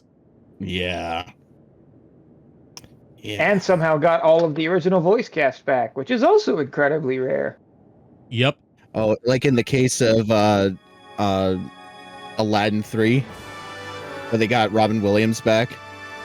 And the funny thing is, they didn't let him improv that time. They basically forced him to stick to a script. And it's part of the reason why the movie didn't do so well is because they didn't let him improv. All of his best movies are where he improvs. Not that he can do it, but sorry, too soon. I mean, at least that's not as bad of a too soon comment as a. Okay, are you familiar with the band Crazy Town? I've heard of it, but I've they were like a one-hit wonder nu metal band. Their one hit was called Butterfly, where it's like, "Come, my lady, come, my lady, you're my butterfly, sugar baby." Yeah. Oh, years later, when I remember in the movie Sing, they make a reference to it. I wouldn't be surprised, but I've never seen Sing. But count yourself lucky. It's not a good movie. Sing 2 was actually pretty decent. I haven't seen Sing 2 because I didn't like Sing 1. The thing with Crazy Town is, like, years later they got back together and released a new single where they're talking about like how their drug addictions almost killed them. And the way that one of them phrases it is, "I was so down I almost pulled a Robin Williams." Jesus Christ. Wow. Anyway, and earlier in their career, they. I mean, I know that I just said something like that, but like that was like not nearly that dark. Yeah. Professor. God damn it. It's just wrong, man. What were they thinking writing those lyrics?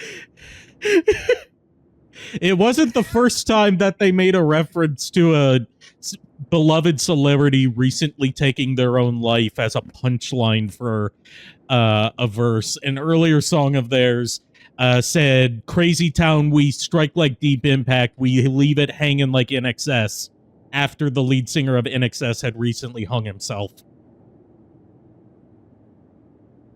Professor, the map. And what was with all those strange lights?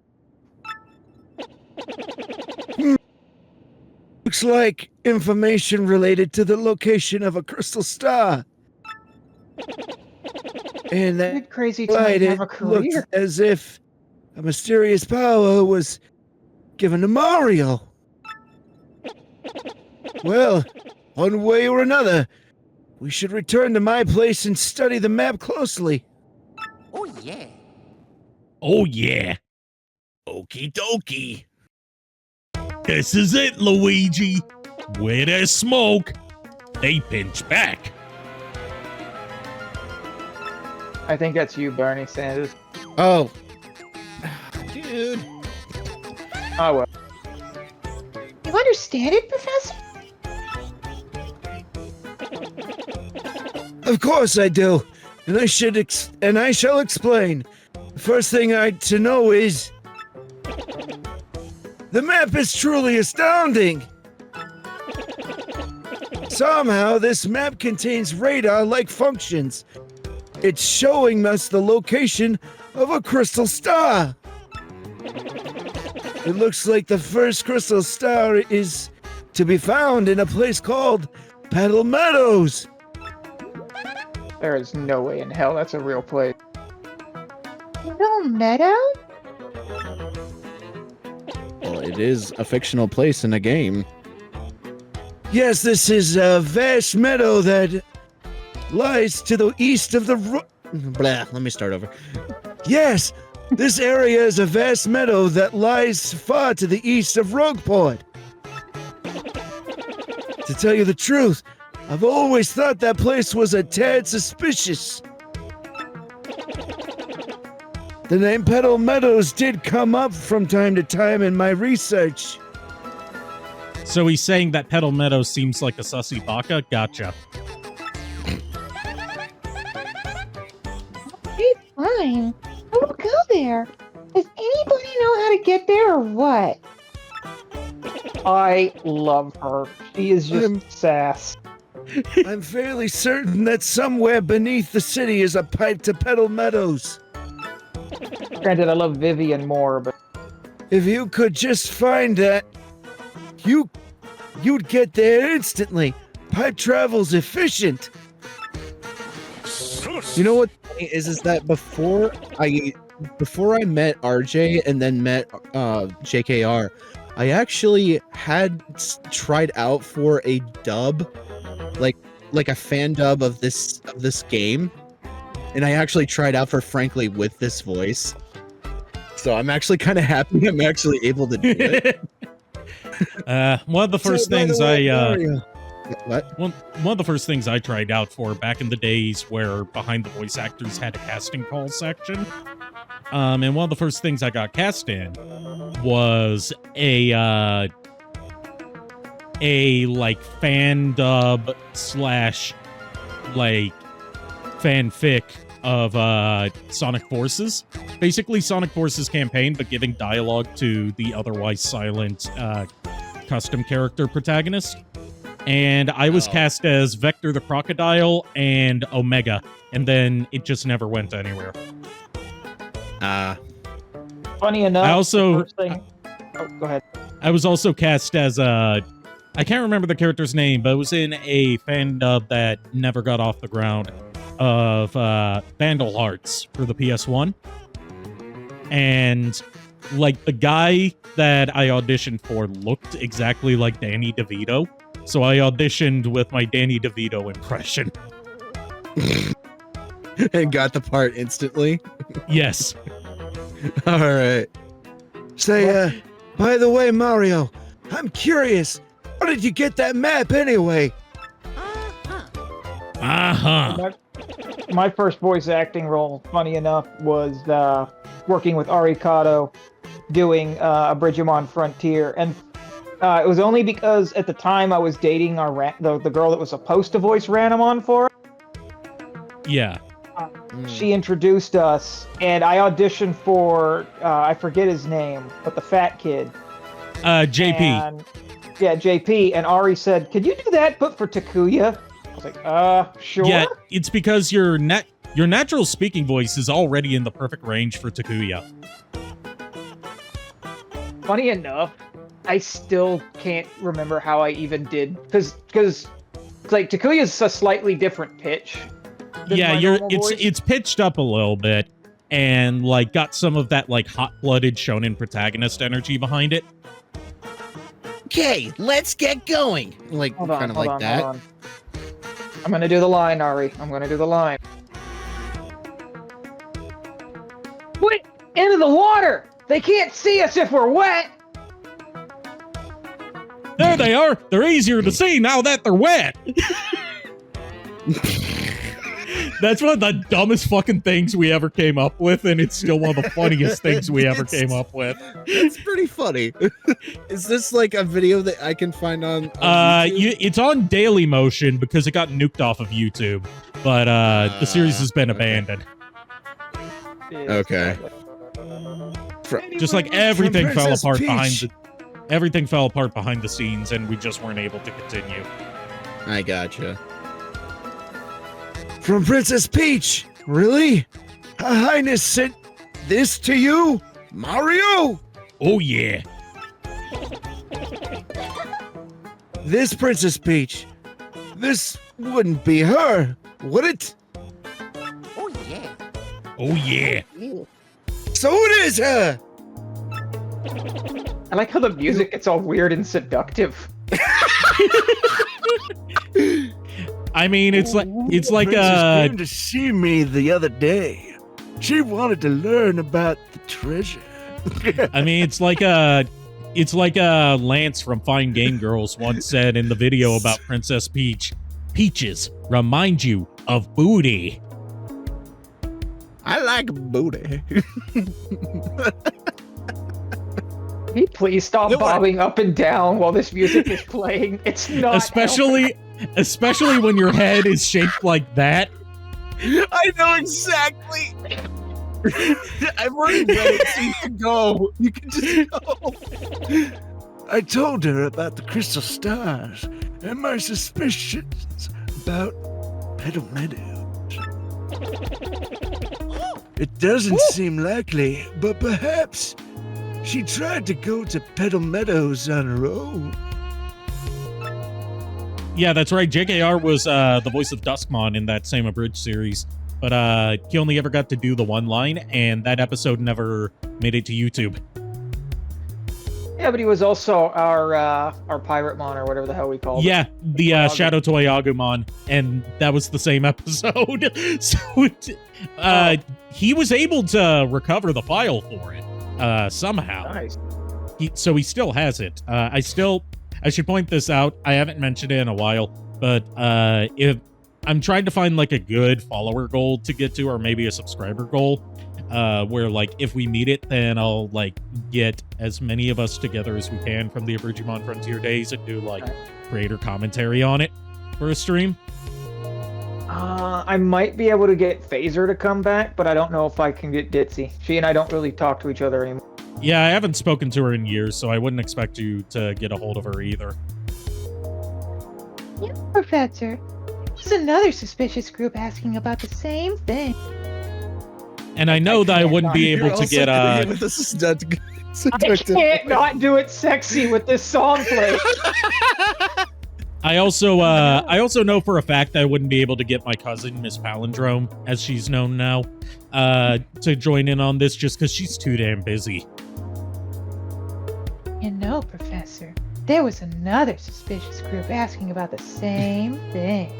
You guys is making me uncomfortable.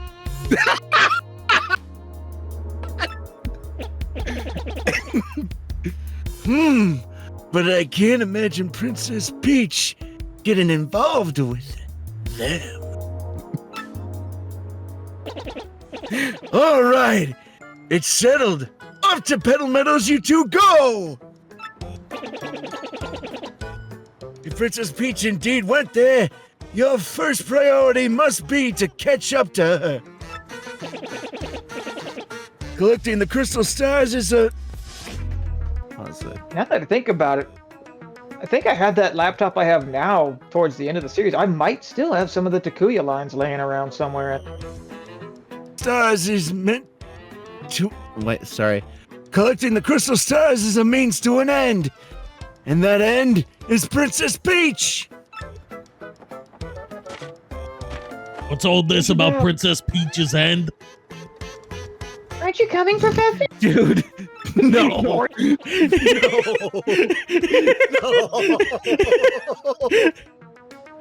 That is not what I meant, and you know it, Mario. No, I'll No. I'm sorry. I got the giggly bitches. I'm sorry. Dude, it's totally fine. Okay. No, I'll stay in town. Sir or madam, please remain calm. Do you acquire medical resistance? What was that from? I know that line. Homestar Runner. Oh, that's right. Please. Okay. Okay. Breathe. Ma'am, please calm down. Your CD tray is not a cup holder. I cannot help you clear your browser cache.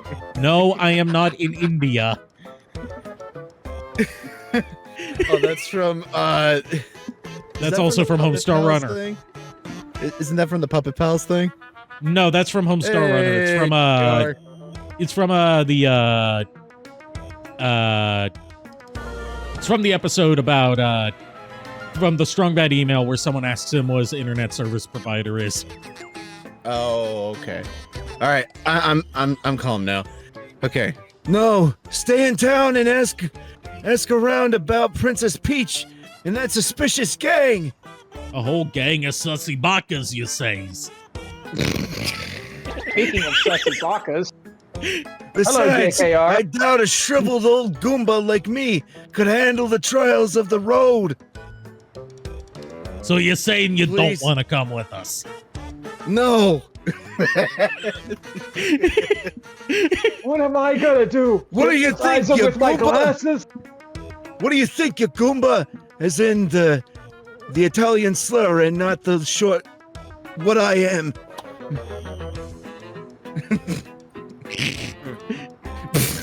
I never put two and two together that Goomba's actually an Italian. Yep, it is. Which technically makes their name racist. Yeah, and their Japanese name, Koribo, is the Japanese word for chestnut, which is what they're supposed to. Koribo. The Goombas are called Kuribos. Yes, Really? in Japan. I And didn't- the I didn't Koopa know Troopers that. are called Noko Nokos. Noko Nokos? Yes. Noko Noko Noko Noko Noko na na na. I'm sorry. Shika Noko Noko Noko Koshitan Tan. Yeah. Oh my gosh. This is what happens. I'm when you seeing get that nerds together. everywhere these days. Dude, I have you guys ever watched Lost Paws? No. Noble from Chances that I Lost have. Paws. I'm familiar with Lost Paws by reputation. I just haven't watched any Lost Paws stuff. Yeah, he gets like in almost every one of his videos in the last couple of weeks, he's like had something referencing that. So And I know that his fandom has a lot of crossover with a subset of the VTuber community, specifically the V Shoujo girls, like their fan base. Because Yeah. Lost Paws has collabed with them a lot. No. Yes. Oh, all right, I think we can go to the next one. Of course, if anything happens and you need some dirt, I'm done. you need some advice, come and see me, okay? We can do lunch. Yeah, okay.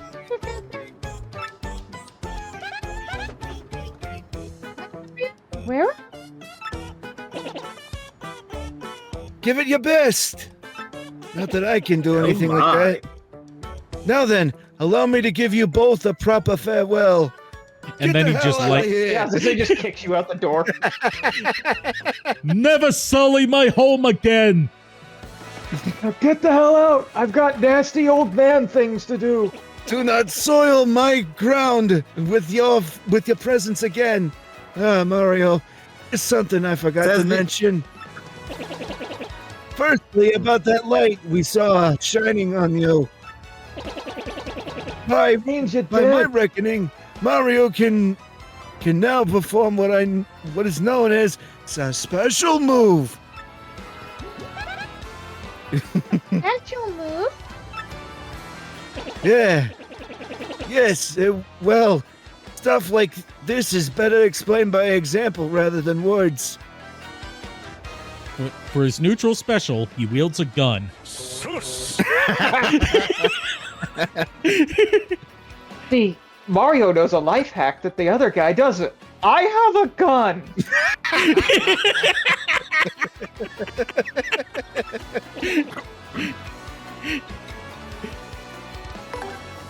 Would you like to try it out? Excellent. In that case, I'll give you your special move a little Sorry. Whatever. Whatever. Fuck it, we ball. Yeah, exactly. Fuck it, we ball.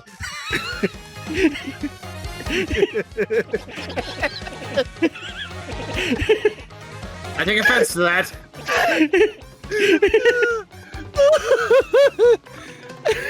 Throw the JK It's off! so funny.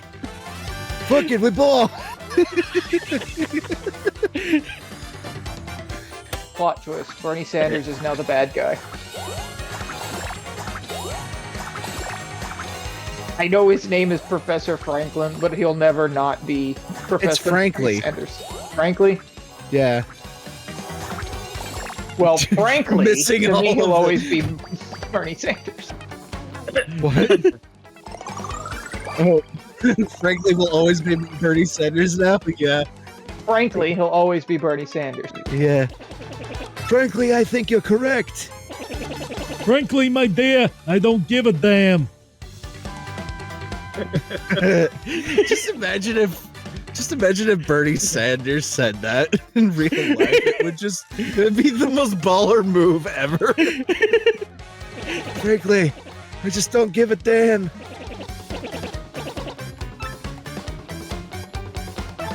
No, do this. Head bunk. The most. Honestly, what were you thinking when you came up with that name? Head bunk? It's not very inspired. He just whips her hat off and throws it at him. Now that would be a real attack. You're just literally headbutting me by just jumping on top of my head. It worked in Mario Odyssey. Not that I would know anything about that.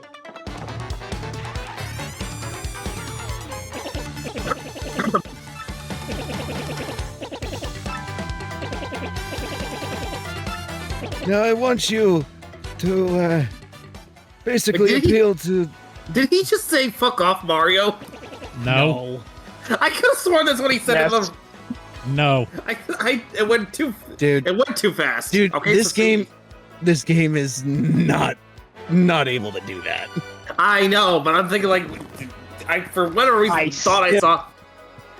I still say I want just once, Nintendo. Make it happen. Have Mario drop an F-bomb.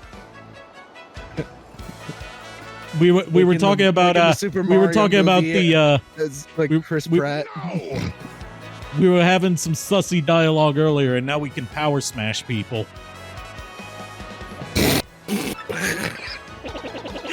10 out of 10 would power smash Vivian. Yes. Get out, Furt. Get out. I can't. My Pokeball is broken. Well, then, I hate Furt- it I hate it when my Schwartz gets tangled in another guy's Schwartz. One of my favorite I hate it when discoveries my I've Schwartz made. gets twisted. One of my favorite discoveries I've made related to the No More Heroes series is like everyone for the longest time looked at the beam katanas that Travis and other characters in No More Heroes wield and were like, oh, they're obviously inspired by lightsabers. And then we get some translated interviews from the game's director. He's like, actually, they were based off the Schwartz rings from Spaceballs. Which is why you have to jack them off to recharge their batteries. If you haven't played No More That's Heroes, great. just look up the recharging animation. Oh, I remember one watching your streams. Oh man. Oh man. By the way, you need flower points. In battle, you should watch. Why do I even care at this point? Just do your shit. Do it right. I'm gonna go read. That was like perfectly timed. I'm gonna go read something that's not porno. Hey there, kid. You Hey got a there, minute to kid. learn? Yeah. Oh, sorry. Hey there, kid. You got a minute to learn what it means to fight? Like, to fight with your whole heart? Oh, I can see You know, I burning actually with do it more potential, with kid. this voice. I can I can see you are brimming with potential kid, but there's a heap of stuff you don't know about a fight. Like in the... Oh, that's right. You haven't seen the Super Mario movie. Yes, I have. Right? You have? I've seen both of them, yes. I'm okay. I got to preview the 4K cut that before it hasn't came seen it. out on Blu-ray of the 90s one. But yes, I also saw the mediocre Illumination one in theaters. Yeah, I actually like the Actually animated liked one. that movie, but I mean, I wouldn't say my only I would. My only beef with it is that Seth Rogen as Donkey Kong is just Seth Rogen as Donkey Kong. yeah, it's not. Honestly, just try a bit harder, man. Like, honestly, he could have done so much better with that. Like, my problems with the Super Mario Brothers movie are not anything that's not a problem with every other Illumination movie ever made. So it's not like I have any unique disdain for it. I'm like, yep, that is a perfectly safe, focus-tested, and corporate-approved animated kids movie. I mean, you're not wrong, but I still enjoyed it. Like, I enjoyed it when I saw it, but it's like not much of it really stuck with me. I just like that they basically had Peach drop the whole damsel in distress thing, and she's basically a badass. I will say, I did actually enjoy that part about the movie. It wasn't like, I honestly am glad that they didn't go the full like Mary Sue route, but she's like but she is pretty self-sufficient, and I actually did like that about the movie. Jack Plus, she's Black voiced by stole Anya the fucking Taylor-Joy. show. Oh, Yeah. very much so. And When I first Charlie heard Day Jack is Black was Luigi. cast- For sure. Charlie Day is Luigi is perfect casting as well. Yeah, it was. Chris Pratt It was wasn't very good. bad. He at least when the backlash happened and like the whole thing, you know, where the trailer came out and it was obvious, oh, he's just doing Chris Pratt. I give him credit that he did go back and at least give Mario a New York accent. Yeah, I'm Like, glad that he did that too. He still sounds like Chris Pratt doing a Brooklyn accent, but at least he put more effort into it than he put into his Garfield voice. I still haven't seen that movie, so I won't see that movie. I never will. I haven't seen it. I've seen the trailer, and I'm like, oh, this is just Chris Pratt. This isn't Garfield. This is Chris Pratt. Yeah, like Garfield sounds somewhat like even in the old cartoon from the 80s, I still think he sounds like Bill Murray, even though I know it's a different actor. Yeah, funnily enough, it's the actor but he that did play him in it's- the live action movies. I know. No, it goes further than that. The actor that played Garfield in the old cartoons, Lorenzo Music, played Peter Venkman, Bill Murray's character from Ghostbusters, in the real Ghostbusters. I think I heard about that actually. And then Bill And Murray that's why goes on to voice Garfield in the first two live-action movies. And hilariously, when they casted him, they never made that connection. They didn't even realize it when they did it. What's even funnier is the story about how Bill Murray got cast as Garfield in the first place. He thought he was signing on for a Coen Brothers movie, as in, like, the people that made, like, Fargo and all these other, like, critically acclaimed dramas. But turned out he signed on to a Coen Brothers movie, as in, like, the people that made stuff like Dumb and Dumber. Oh no. Yeah. Honestly, I still haven't seen Dumb and Dumber to this day, and I'm actually kind of glad I haven't. I haven't, but I've seen the first somewhat sequel, even though it's more of a prequel to it, Dumb and Dumber When Harry Met Lloyd. And that is a movie that could not and should not be made today.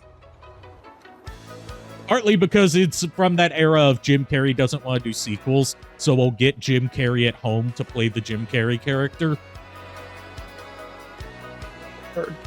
And also they go beyond like, oh, these guys are stupid, to they are in a special ed class and they ride a short bus, literally.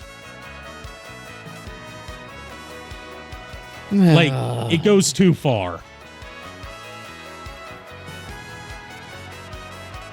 Yeah. Anyway. Although it does have a great cameo by Bob Saget as the father of the love interest for I can't remember which one's Harry and which one's Lloyd.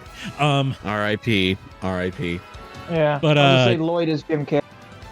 Okay, so the love interest for Harry, and like it's a scene where like Harry is over to meet the parents for the first time, and Bob Saget's playing like a very similar character to Danny Tanner from Full House, where he's like a neat freak, and like Harry goes into the bathroom to like freshen up, but he had a chocolate bar in his pocket that melted. And he accidentally spreads the chocolate all over the bathroom. So like he steps out, and then Bob Saget goes in and he's like, "There's shit everywhere." Oh man. God, I miss Bob Saget.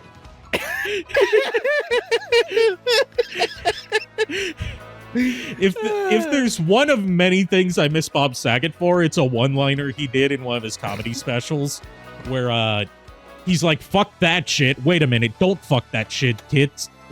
Kids. You'll get an infection." Oh, so that's where you got that from. Yeah, I got that from Bob Saget. Oh man. For the longest time, I thought you came up with that. No, I am not smart enough to come up with that. Didn't we use Bob Saget as a curse in something at one point?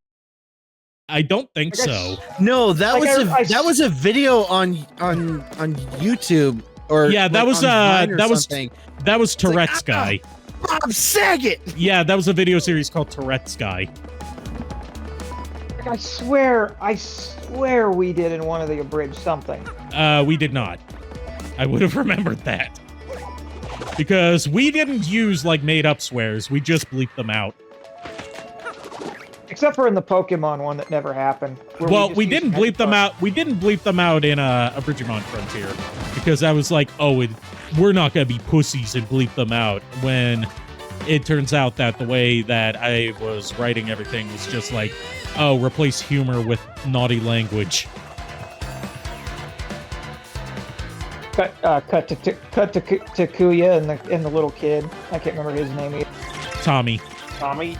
Yeah, cut to Takuya and Tommy. Shit.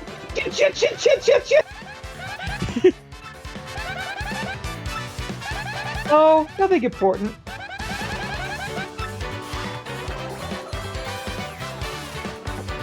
Like, I will stand by, well, first of all, I'll stand by not being a fan of my work on Abridgement Frontier, not to, like, discredit the work that everyone else put in. I'm just not very proud of how most of it turned out. I stand by, though, that things started improving, like, midway through Episode 3 and through the entirety of Episode 4. Agreed. Was Episode 3 was the one you let me write, right? Yeah, that was the one I let you write. Well, we co-wrote that one. And then I wrote Episode 4 and 5, and then Palindrome wrote no, I wrote Episode 6 as well, and then Miss Palindrome wrote Episode 7, and that was our best script, and it never made to YouTube. One of these days we'll get together and we'll do something again. Yeah, I've been having inklings of like some abridged stuff I might want to do, but like between like the health issues I've been having this year and schoolwork, I don't know when I'll have the time for it. I can relate to the health issues, to be honest. I really want to get Pokemon Abridged Movie 1 done and in the can sometime, though.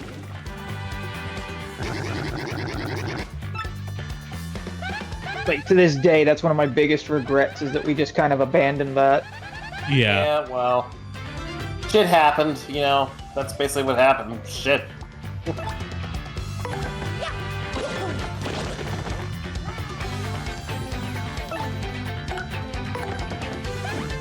All right, I'm back. I had to take a leak. Welcome back. I like this guy's voice. Would you, if we ever did bring Pokemon Abridged back, what would you say to auditioning for Mewtwo for us? That's directed at you, Chuck. Yeah. Oh, sorry. What? If Okay, so you explain it because this is your project. basically, a long time ago, we were doing Pokemon the first movie Abridged. Mm-hmm. And we, unfortunately, our Mewtwo passed away. Oh, I'm so But sorry. yeah, it's a sad, long. He was also in Armada Bridge. He was our original Optimus Prime. Yeah. Oh. And in well, go ahead, Frank. I was gonna say, what I was saying was, I like the sound of your voice, man. I think you would make a good Mewtwo for us. Well, what would Mewtwo sound like? Kind of menacing, but also kind of playful. Like he was basically like a little kid given too much power. Oh, so more like this kind of voice. You mean this one? Yeah, that could work. What do you think, JKR? I mean, if you decide to make it, if you decide to go forward with it, Again, it might happen, might not. It's one of those like I'd like to situation. no, Yeah. I understand. I mean, I'm on Castle Orlock. If you ever want to get a hold of me, I'm always there. Yeah. Okay. And yeah, and also, me and JKR are in contact on two other servers. So Yeah. yeah. Ew. So yeah, Oh, well, thank you for the compliment, by the way. I think that you're a very good voice actor yourself, honestly. Like, I cannot do a girl's voice for the life of me. If you've watched at least episode 1 and 2 of more episode 2 of Abridgermon Frontier, you'll hear Nerdy Furret here as our original hotshot. You mean Armada Bridge? Oh, Armada Bridge, yeah. Armada Bridge, yeah. I don't even remember. I did actually watch quite a bit of that. I actually think I watched it all the way through, and I'm actually really kind of sad that it's not continuing at the moment. Yeah, that's entirely on me. I just haven't had the mojo flowing to sit down and edit something that intensive. Yeah, I've seen a couple of abridged series for Armada, and yours is honestly the best one I've seen. Thank you. It really is. I need to actually sit down and watch the episodes. I feel like our most recent episode, I believe it's either episode 5 or 6. It's been so long that I've forgotten which episode. I think it's 5. I think it's 5. Yeah, it was 5. Like that one, I think is our best one so far. Yeah. If I did return to voice somebody for you guys in that, I would want to be a bad guy though. Because I prefer the Decepticons more than I. Yeah, like the only Autobots. problem is that it takes a while for the cast to expand on the Decepticon side. Although we really does. We it's still season 2, season 3. Yeah, we're still definitely in need of a thrust though. I'd love to play Thrust, but that's entirely up to you guys. Yeah. And, this is something I would hold couple- auditions for. Yeah. I would say shoot me a couple lines and I'll see what I can come up with. Yeah. Let's see.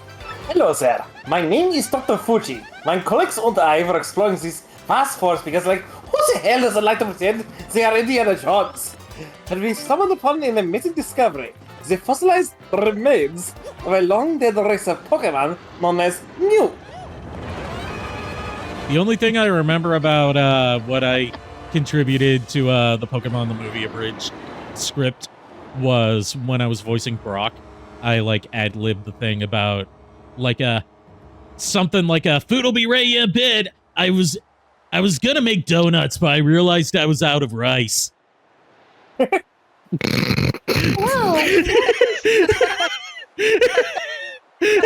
trying to find, like, I'm both trying to do the line on the screen and find the script for that at the same time.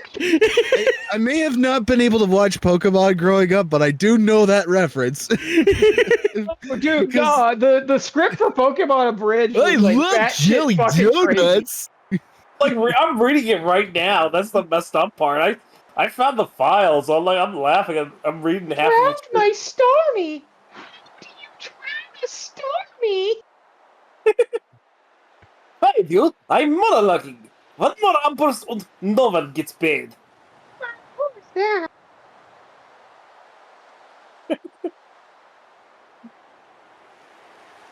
Like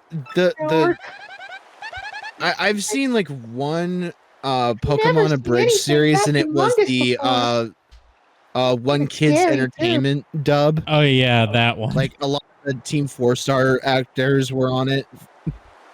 It's kind of vice versa, where a lot of the people from One Kids joined Team 4-Star. Yeah, a lot of them did actually. Yeah, mostly Jesse Nowak joined Team 4-Star as like a permanent member. Mm-hmm.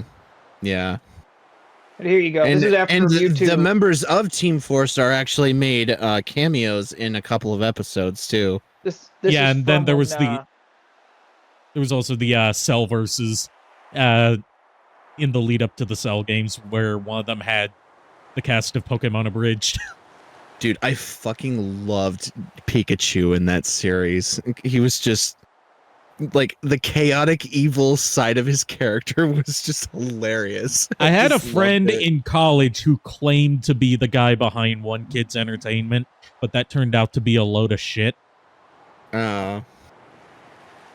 But here you go. This is when Mewtwo breaks out of the tube.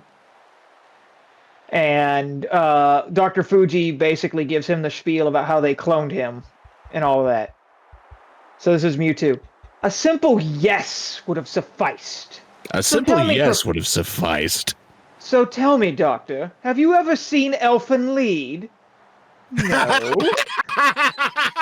No, neither have I. But one of your minions has, and it's given me some glorious ideas. Oh. Congratulations, gentlemen. It's a boy. The best part is, no. The funny thing is, that whole thing was a ramble because our Mewtwo at the time was rambling more and more as he got into character. So we wrote that in. He came up with that line on the spot. We just wrote it in. My, everyone. My God, that was amazing. And oddly fun. Shame there are no more I could kill. Turns and sees Giovanni. Hello. Anyway. I've never seen anything that humongous before. It looked kind of scary, too. That's what she said. Oh my. Oh my. It definitely flew into that castle back there, right? Let's keep going in case it comes back. Here we go again. Speaking of oh my, I still have on my shelf from like over a decade ago my bottle of official branded George Takei cologne, which is called Oh My. Oh. Like EAU, like Eau de Toilette. Oh my. You know, I half expected when I had George Takei sign my copy of the Covenant of Primus, I half expected him to actually write in there, "Oh my," but he never did. It's fine that he didn't, but it would have been funny if he did. Oh, if you want to yeah, have a, no. if you want to see good, in this is he's obsessed with bubbles. If you want to see if you want to see a good example of George Takei's sense of humor, look up any of the Amazon product reviews that he's done. Like he finds like the most ridiculous items for sale on Amazon and writes joke reviews for them. Like one of my favorites was for a 10-gallon drum filled with lube. And like the review that he gave it was that he and his husband used it to grease up a slip and slide and injured themselves.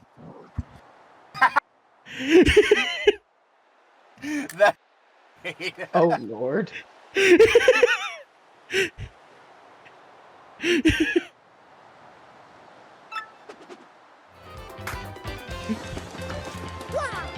But yeah, like that's like the whole thing with Mewtwo's character in this is that he's obsessed with the bubbles that were floating around his tube when he was in the dream world.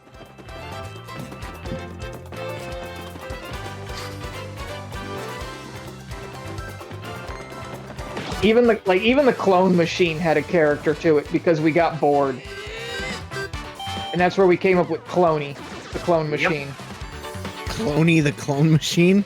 Yep. The most overly cheery villain in all of fucking Pokemon. Hi there. I'm Cloney the clone machine. No, How are you doing today? I hope I can ruin it. It we was made him worse. Bill Cipher for no reason whatsoever. Yeah. Oh, it was played like him. Okay. I would just do a Kermit voice for something like that ridiculously named. So you want him to sound like one of the primitive Saiyans? Not now, Ice Cube. That's still one of my favorite lines in that episode, in that special. It's the greatest line. It's like, shame on you. We Space Police. Man, fuck the police. Not now, Ice Cube. Ice Cube. Is that the one? Is that the videos where he's training Cell? No, that's no. That's It's, episode of Bardock. It's episode of Bardock. It's by far one of the funniest things they ever did. In my opinion, it's one of the funniest things they ever did. Like, it's Goku telling the story of how Bardock became the first Super Saiyan. Yeah. And, like, all of the, like, prehistoric inhabitants of planet Vegeta, the Proto-Saiyans, sound like Kermit the Frog, and they're all named after gangsta rappers. It's very funny. How? Hello, my name is Tupac. My name is Dre, and this is my son Tupac. Say hello, Say hi-ho, Tupac. Hi-ho. We healed him with our magical healing. Situation doesn't make me want to violently vomit out my internal organs. Don't even get started on the whole Who knows? No, none of you. None of that. No, none of that. Shame on you. I love it when Lord Chilled says it. It's like, No, none of that. Shame on you. I love that voice was just the best. What's even better is that performance. What's even better is that was the guy who voiced Tien in Dragon Ball Z Abridged, getting to do something completely different. When I found that out, I'm like, no way. That shows just the range on that guy's voice. I was gonna say that's the power of voice range. Yeah. Yeah. And one of my favorite gags they did was when they got the guy who voiced Claptrap from Borderlands to voice the torture machine in Cooler's Return of Cooler's Revenge: The Reckoning.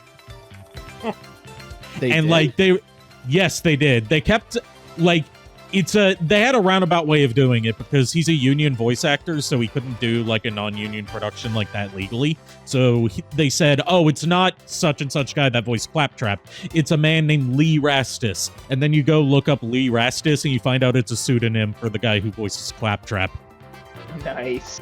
That's awesome. It's like of course how you won with those cards. Even Steve could have won those cards, and all he could say is "Heyo."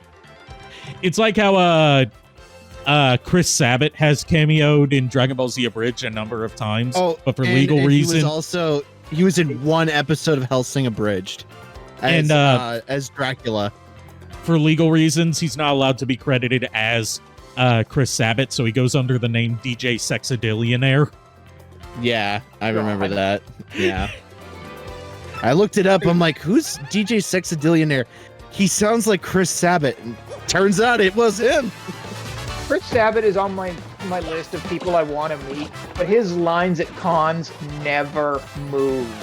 Yeah, that's how it was when I got to meet Sean Schemmel, and I can imagine it's even worse for Chris Sabat. Is it Sabat or Sabat? Sabat. It depends on who you talk to. Everyone has their own way of saying it. The way I've heard him say it is Sabat. Yeah, he says Sabat. I've heard people say Sabat. He says it's Sabat. So the sad part is, if I ever did meet him, I'd have to pay like double for his autograph because I have a One Piece poster that I'm trying to get signed by the entire crew.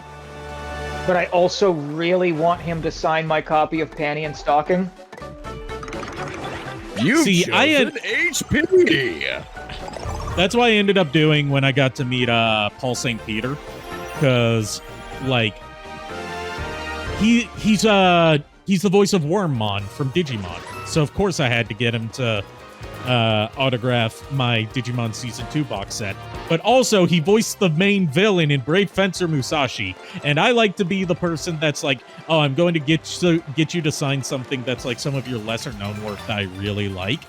And so I paid for him to sign both of them.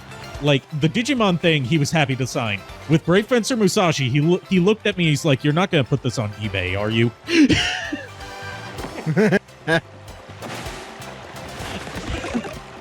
And, like, the most neurotic guest I've ever, at a convention that I've ever gotten an autograph from was, Derek Stephen Prince.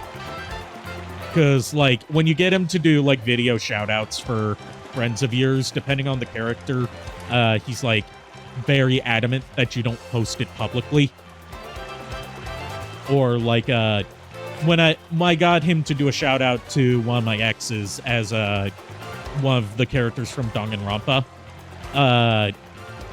he was like, how old is this person? Because this character speaks very vulgarly, and he didn't want to be saying vulgar things to someone who was underage. And I was like, no, they're 18. And he's like, and you're not going to post this on YouTube, are you? And I was like, no.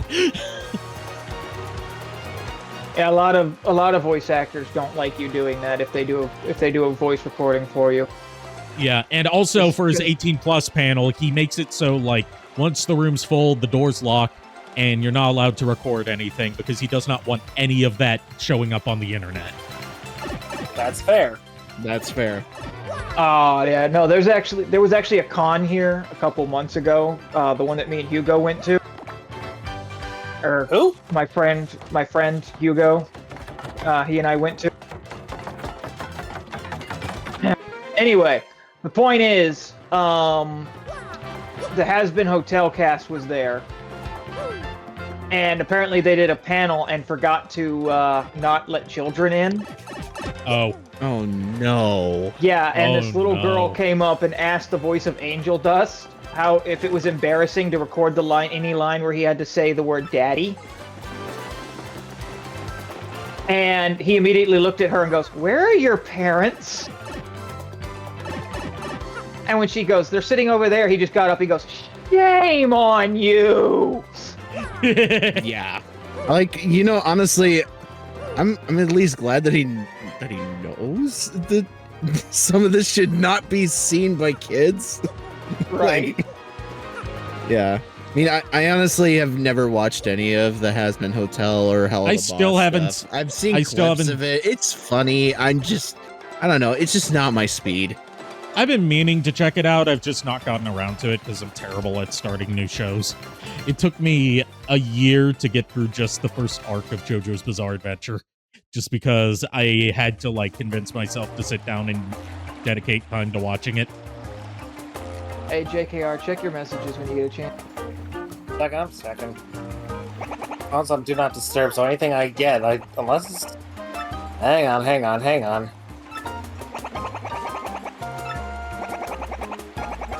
Well, it didn't help. I want to do the Koopa voices as like the Kermit the Frog voices. I want to do that to kind of emulate the Super Mario Super Show. Dragon? Hooktail? That must have been that huge thing we saw earlier, Mario. So it's called Hooktail, huh? Ooh, scary name. Wait, Green Boots. Jesus Christ, lady. Have you ever heard of these things called crystal stars? You can't say that word. That's our word. We're on this quest for them. It's very important. Like, I look at her just call him Green Boots, and I think of like all the derogatory nicknames that Strong Bad has for Strong Sad. Like, he goes up to him and he's like, "Hey, Dairy Queen, I told you to stop calling me that." What's up, Dairy Queen? I told you to stop calling me that. Shut up. You know what I mean? It's like, like this is like the most non-insult insult you could call somebody. It's like, "Hey, Green Boots." listen, Green Boots. Crystal stars, you say? Nope, can't say that I have. Sorry about that. You may want to speak with the mayor. He's old. I mean, really old. Just let me do the mayor. As such, we know all kinds of stuff. Koopas of this age are, really smart. Part of me, We have technology. part of me half thinks that, like, in a village full of Kermit the Frogs, the oldest Kermit the Frog should sound like Jordan Peterson. I don't know who Jordan Peterson is. Good, don't look it up. Oh.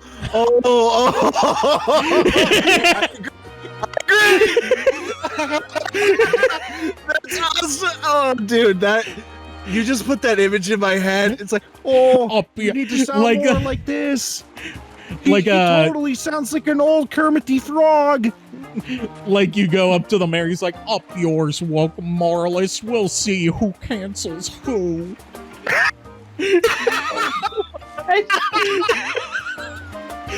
And remember, all of that was in response to him getting post-locked on Twitter. Oh God. Long story short, he's a psychologist who's very bad at his job and made a career off of like pretending to fight against censorship when it's really just like people expecting him to treat people with common decency. I just like the memes that people make of his stuff. He's a great meme funny. source, and he's a great YouTube poop source. The list of things I have to look up after this is getting astronomically longer. Welcome. Okay, let's I get may on not with this. sleep tonight. Anyway, I know, I just have that going through my head. the mayor lives in the pink house up ahead. Pink house? Sounds totally hideous. But it should be easy to find. Thanks You know to what your would've help. You know what would have been a funny pun there? It's like tortally. Like tortoise. Go to your room. I'm sorry. This, good sir, is an inn. Rooms are 5 coins per night. Care to stay tonight? I love how even the girl toads sound like that. Yes. Like Marge. Really? Yeah. Oh, I don't need to heal, so I don't need to rest. Okay. I also love how whenever Mario gets into bed, his party members just slip into his pocket. It's like, what are they doing down there? Where do your party members go when you slip into bed? God. Assuming that I have a party. I'm not one for parties. Ask anyone I went to high school with. Who the fuck? Who the fuck? What in the disco stew? Oh, bonjour, mademoiselle. Isn't it a beautiful day? No, not you, Monsieur de la Moustache. I am speaking to the lovely little cabbage behind you, mon petit chou. Do you hear me, beautiful? Abandon this dullard and come away with me. Dude, you sound like I'm going Leghorn. I'm going for like a Cajun Johnny Bravo. You just sound like Foghorn. Boy, Leghorn. I said, boy. Just like a more subdued version is what I mean. Yes, there you go. There's the clip there's the redeem for that from one of Dubas Goobas's videos where Foghorn Leghorn lectures a boy on watching anime and how you shouldn't watch anime because it's something like, boy, I said, boy, this anime stuff here is garbage. If you keep watching that, then you're gonna end up with a woman who's you should give up watching anime, instead go to college, get an education, get a degree, marry a big-breasted woman, blonde woman, and have 3 Aryan children. But if you keep watching anime, then you're gonna end up with a woman who's fat or furry or worse. I say worse. Both. I don't know, man. Evangelion's pretty cool. You should check it out. Now, what in tarnation is an Evangelion? Smash cut to Foghorn Leghorn at a wedding getting married to a fat furry woman. I say fuck.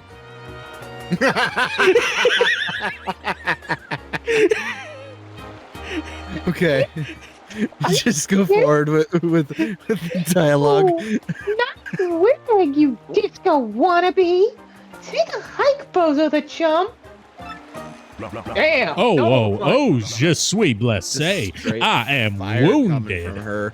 Such brutal honesty. Such a sharp tongue. She's a sass queen. I love it. I shall retreat for now. Hole is what she is. If you change your mind, come find me. What a total sleaze. Let's get somewhere else, Mario. I had to voice him. It's like a Mean Girls with her. It's like one of the Mean Girls. I don't know why I'm imagining that, but it's just coming to mind. I am General White. I am a bum, and I have lost my hopes and dreams. I live in solitude always. I must apologize, but I ask that you leave me alone. I don't know why, but him sounding like Boo Boo is oddly appropriate. I wasn't trying to sound like Boo Boo, honestly. I wasn't trying to. What in the otaku madness is this? Somebody's got a crush. He just please talk. I want to do this one. I want to do it. Hey, keep your hands off. Keep your hands to yourself in here. Basically, everything in this room is a one-of-a-kind collectible. Oh, smash just an unhinged Kermit the Frog. Hit it with your hammer. Watch him freak. See, he freaks out. Stop! Stop it! You monster! That's pretty much. That's gonna be 5 million coins! This stream's just got off I the will rails. sue your ass! What are my streams ever on rails? Very rarely, yeah. You're right. Very rarely are they ever on the rails.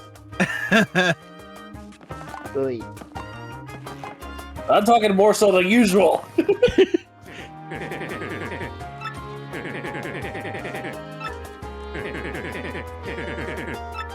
Sir, you might want to rethink your choice of mustache. Okay, why? Because on it him, covers. It's not really the Hitler stash. It's more of like a walrus mustache. Yeah, Fair enough. Yeah, More of like a Vernon Dursley. It's too big. It's too big to be a hit stash. Yeah, I was about to say, looking at it now, it looks more like a Vernon Dursley. Honestly, I thought that was his mouth for a second. Or there. like a. Oh, like it's his mouth, and he's just going, oh! Now, if you want to see an unfortunate case of the hit stash in a piece of media, there's this old advertisement for, I can't remember what it was, but it had Michael Jordan in it, and he had the mustache. Oh shit. No! Seemingly not knowing what it looked like. It was an advertisement for like Hanes t-shirts or something. Oh no. I'm just imagining like the crazy look on it, like that Hitler used to do, like the deranged look with Michael Jordan doing that and pointing at the camera.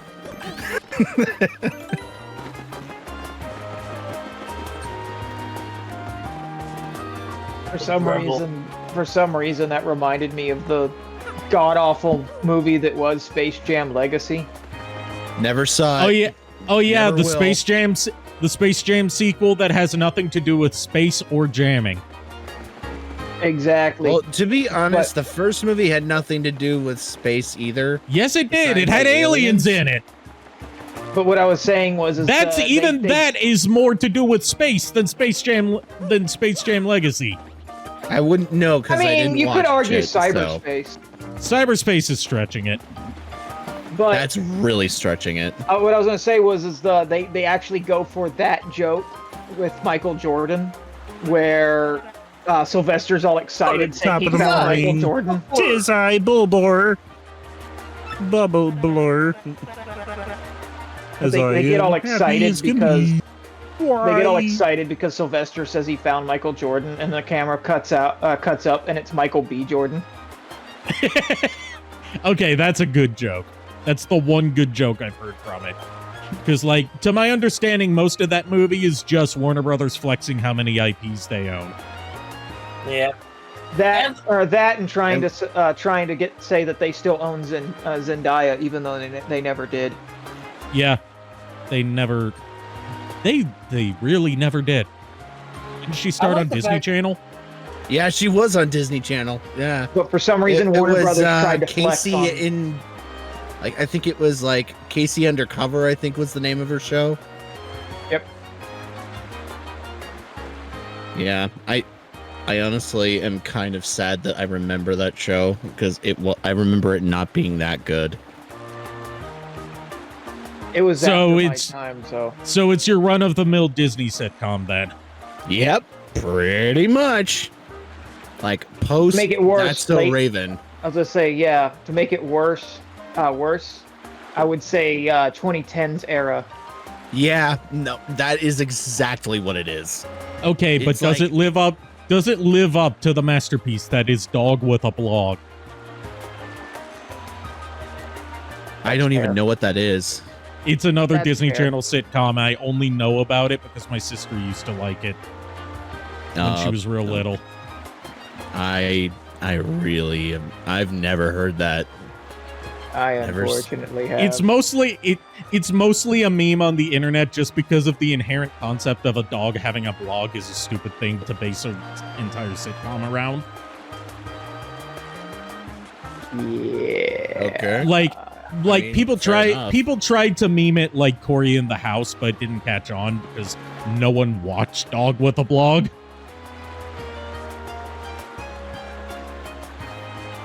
Whereas the memes with Cory in the House comes from people actually remembering it. I remember Cory in the House. That was one of my favorite shows as a kid. But like looking back at it now, it's like, ooh. Some of this stuff is like super cringy. Like, yeah, and with recent developments involving Kyle Massey, if they ever decide to do like a Disney reboot to it, it'll have to be Cory in the Big House. Whoa! You're not wrong, but you're an asshole. you're not wrong. You're out of line, but you're correct. Oh man.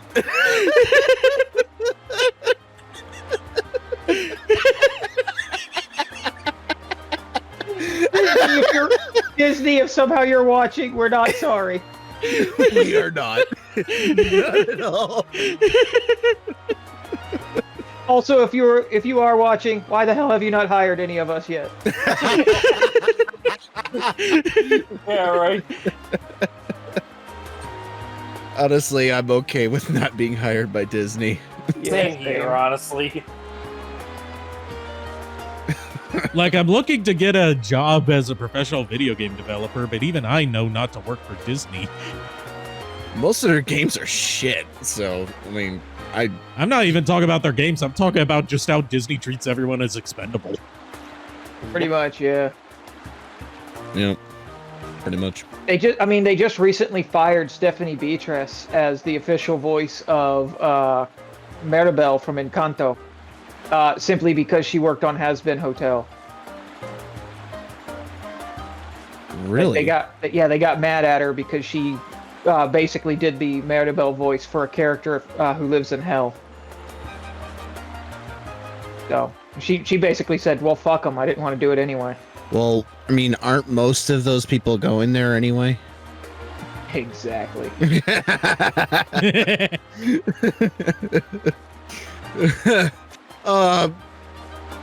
Makes me think about how makes me think about how like one of the most sought after pieces of Disney lost media, to the point where we don't have official confirmation whether it exists or not, was like there's this old apocryphal tale about like Walt Disney's birthday, where like some of his animators, as a joke for his birthday, made a short film of Mickey and Minnie consummating their relationship and played it as like a stag reel for Walt Disney's birthday. And they like applauds them. He's like, "That was great. Whoever made that, please come up here." And they come up to meet him and take a bow. He's like, "You're both fired."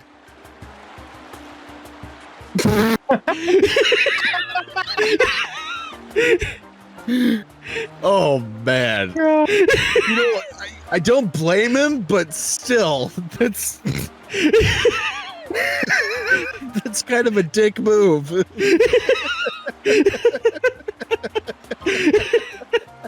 Honestly, though, I give him the kudos. It's definitely a way to make a spectacle on your birthday.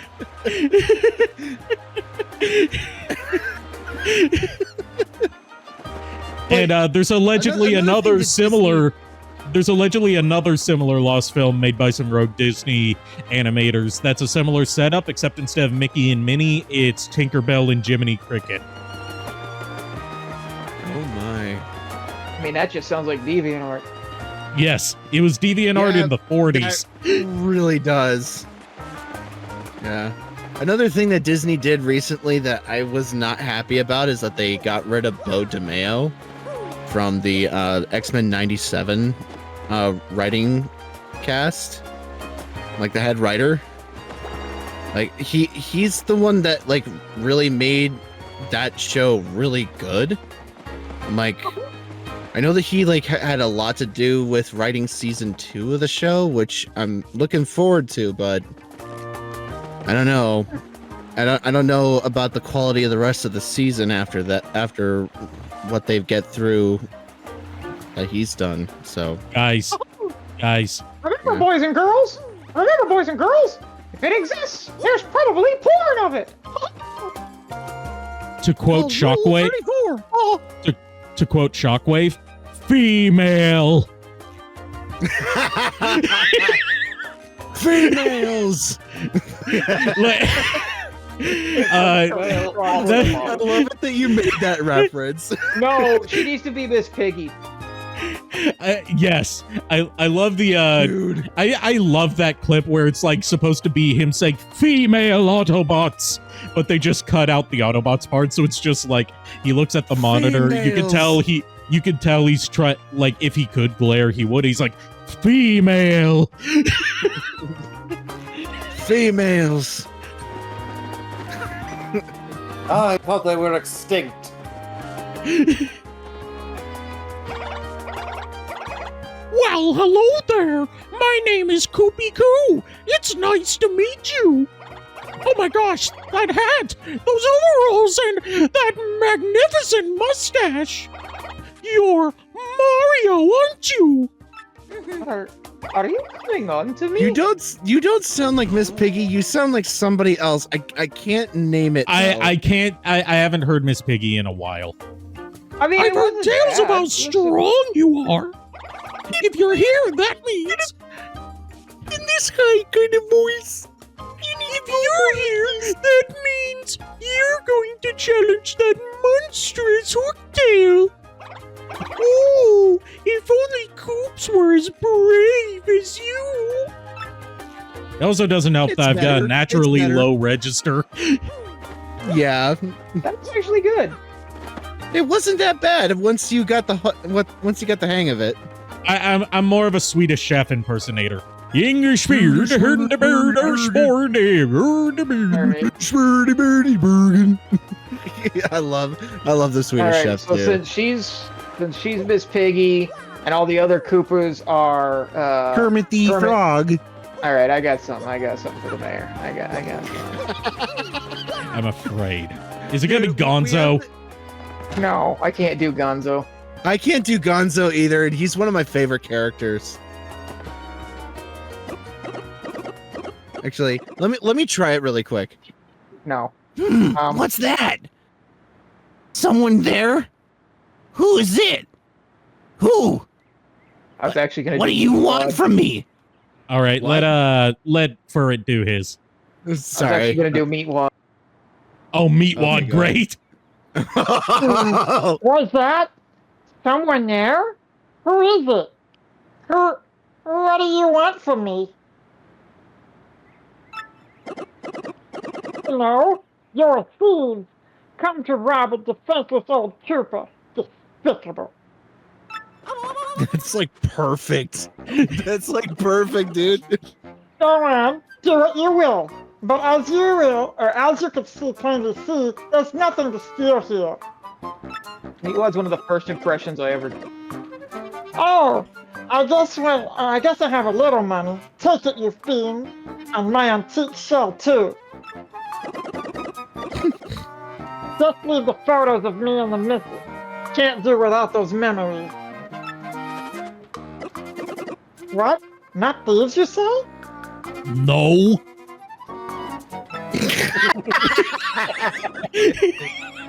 Duh. Well, what's I've been the trying to story tell you then? that for the last 15 minutes. And you've been I was rambling. I was specifically trying to invoke like one of the most popular clips of Hotel Mario to use as like a reaction clip, which is like when they're getting ready to go into the cave hotel and they notice that it's really dark and Luigi's like, "Did you bring a light?" "No." Well, what's the story then? Oh, wait. You folks looking for the for star crystals? The star crystals? It's not easy to say. Well, What are you, why don't Yoda? Pipe up here, is it? Find the star crystals, you will. Oh god, I could have done Yoda, but it's too late now. Oh, dude, that would have been perfect. I didn't think about it till He looks like Yoda. He does look like Yoda. That's what you have. didn't you? We're just wasting time. Here we are. Crystal Stars. Funny joke. Crystal Stars? You say you're hunting. Hunting crystal stars you are. I'm not even going to do this anymore. Wait, Just what keep did I hear doing about this Meatwad. It's fine. So, he's got what you're looking for. He's this enormous ornery dragon. Eats folks, they say. You know, hooktail, right? Of course. Of Well, course. Of Well, course. this hooktail's- Oh, yeah, I swear to God. Shut the fuck up. Stop saying of course again over and over. Oh, this hooktail's brutal fly-by smackings of all of us on pins and needles. So, are you reckless fools? I mean, are you gallant here? I just realized what the hell you Literally just like casually says you idiots. I mean, are you gallant heroes off to wrap her up? You got it. That's promising. Well, if you can rid us of Hook Tail, we'll show you gratitude and rewards and maybe have sex with you and rough you up a little bit and get you dinner. Wait, what's that I hear? You'll accept no reward? I didn't say that. Wow, you're an unselfish man. You're funny indeed. Yes, I did the exact same thing, too. When I played this, I did the same response, and it said that, and I just busted out laughing. Murphy? That's a fine name. Yes, a fine name indeed. Well now, Murphy. The name is Mario. The name's Mario. Mario. Of Mario Brothers Plumbing. Of Mario Brothers Plumbing. Then there's also my brother, Luigi Mario. So let me get this straight. Your names are Mario and Luigi? No, Mario and Luigi Mario. Mario and Luigi Mario. I love that movie, even if it is bad. It's objectively a bad adaptation of. It's objectively a bad adaptation of Mario, but it's a fun, like, kid-friendly Dino Punk movie. You know, kid-friendly is a loose term because there are literal strippers in the movie.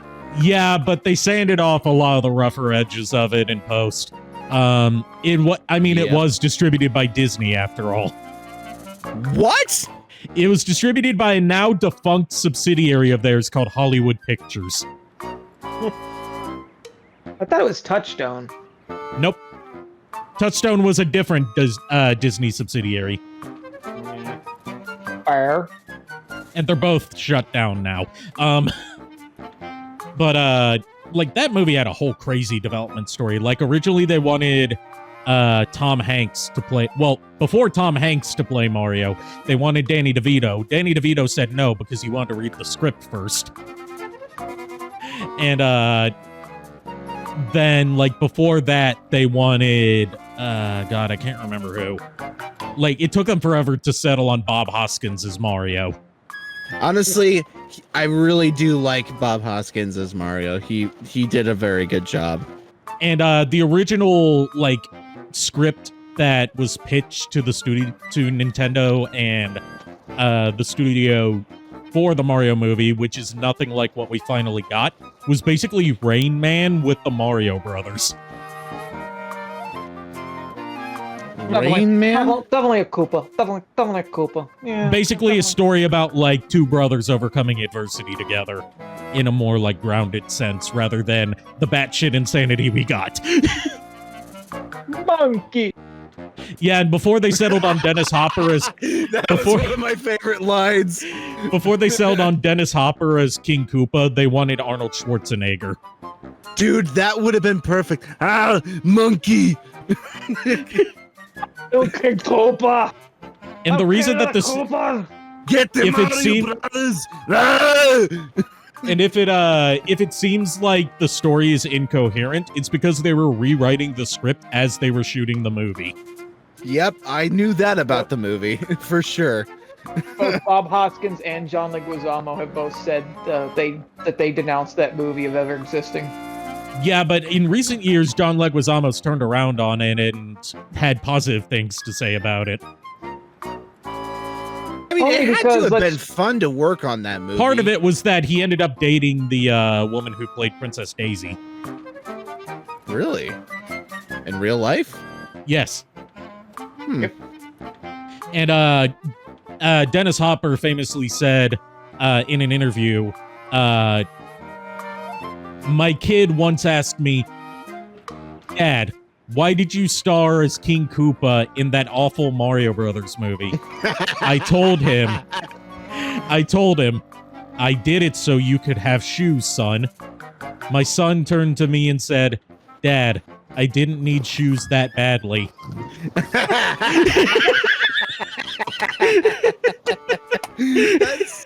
That's so mean, but I understand it. Respect to the kid, man. You know, I'm almost kind of convinced that he probably embellished the story a little bit. Yeah. The kid probably said something much more straightforward than that.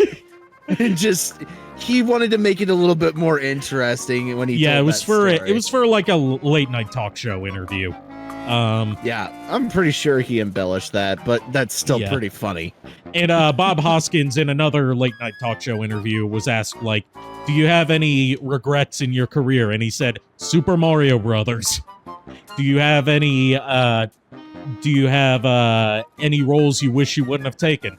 Super Mario Brothers. Super Mario Brothers, yeah. If you could know rewrite, Dennis Hopper hated that movie. If you could, never been in it. If you could redo anything in your life, what would it be? I wouldn't do Super Mario Brothers. And this is from the man that did Space Truckers. No, this is from Bob Hoskins. Oh, Bob Hoskins? Yeah, Okay, Dennis I thought Hopper you were was still the talking one with about the. Dennis Hopper. No, this is Bob Hoskins. Okay, I thought you were still talking about. And okay. Like if you look closely at his arm during like the second half of the movie, you could see that he's wearing a cast underneath his sleeves, and that's because he broke his arm during the filming of an action scene where they were supposed to like drive off in a chase scene in the Mario Brothers van. But both he and John Leguizamo had been drinking that day, and John Leguizamo floored it, and the van door slammed shut on Bob Hoskins' arm and broke it. And rather than like work around it, they just gave him a cast and hid it under his sleeve and made the cast like a pinkish tone to blend in with his skin. But the story goes that like when the door shut on his arm, he sounded like they described as like Cockney accented swearing that they'd never heard before. You know what? Given Bob Hoskins, yeah, that checks. Yep, that makes sense. Since he's from the good old land on the other side of the pond. Okay, anyway. The name is Mario. I appreciate that, Murphy. But nice eyebrows. Now listen. This is great. This is the best. I just love dialogue like this. If you intend on going to Hooktail Castle, find the secret pipe that's why do I suddenly have a southern accent? I was wondering why you added a southern accent. I mean, Meatwad's supposed to have a southern accent. He is? Meatwad's supposed, yeah, he's supposed to have a southern accent because that show was made in Georgia. If you're intent on going to Hooktail Castle, find a secret pipe that's located somewhere in Petter Meadows. I did not know that, by the way. I didn't know that either. Cartoon Network and Adult Swim's old headquarters used to be in Atlanta. Nice. You know, I know you need the sunstone and the moonstone to use that pipe. Use that pipe. The stones are somewhere in one fortress. Just past the village. Get them first. I look at Schwank Fortress and I think like some sort of fucked up version of Wayne's World where instead of going swing, they go schwank. I'm just imagining the guy's like hacking up a loogie and he can't actually say the name of what the Fortress.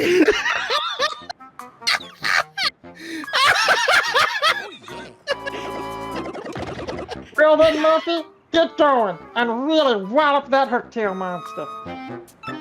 I'm just gonna lie here and take a nap.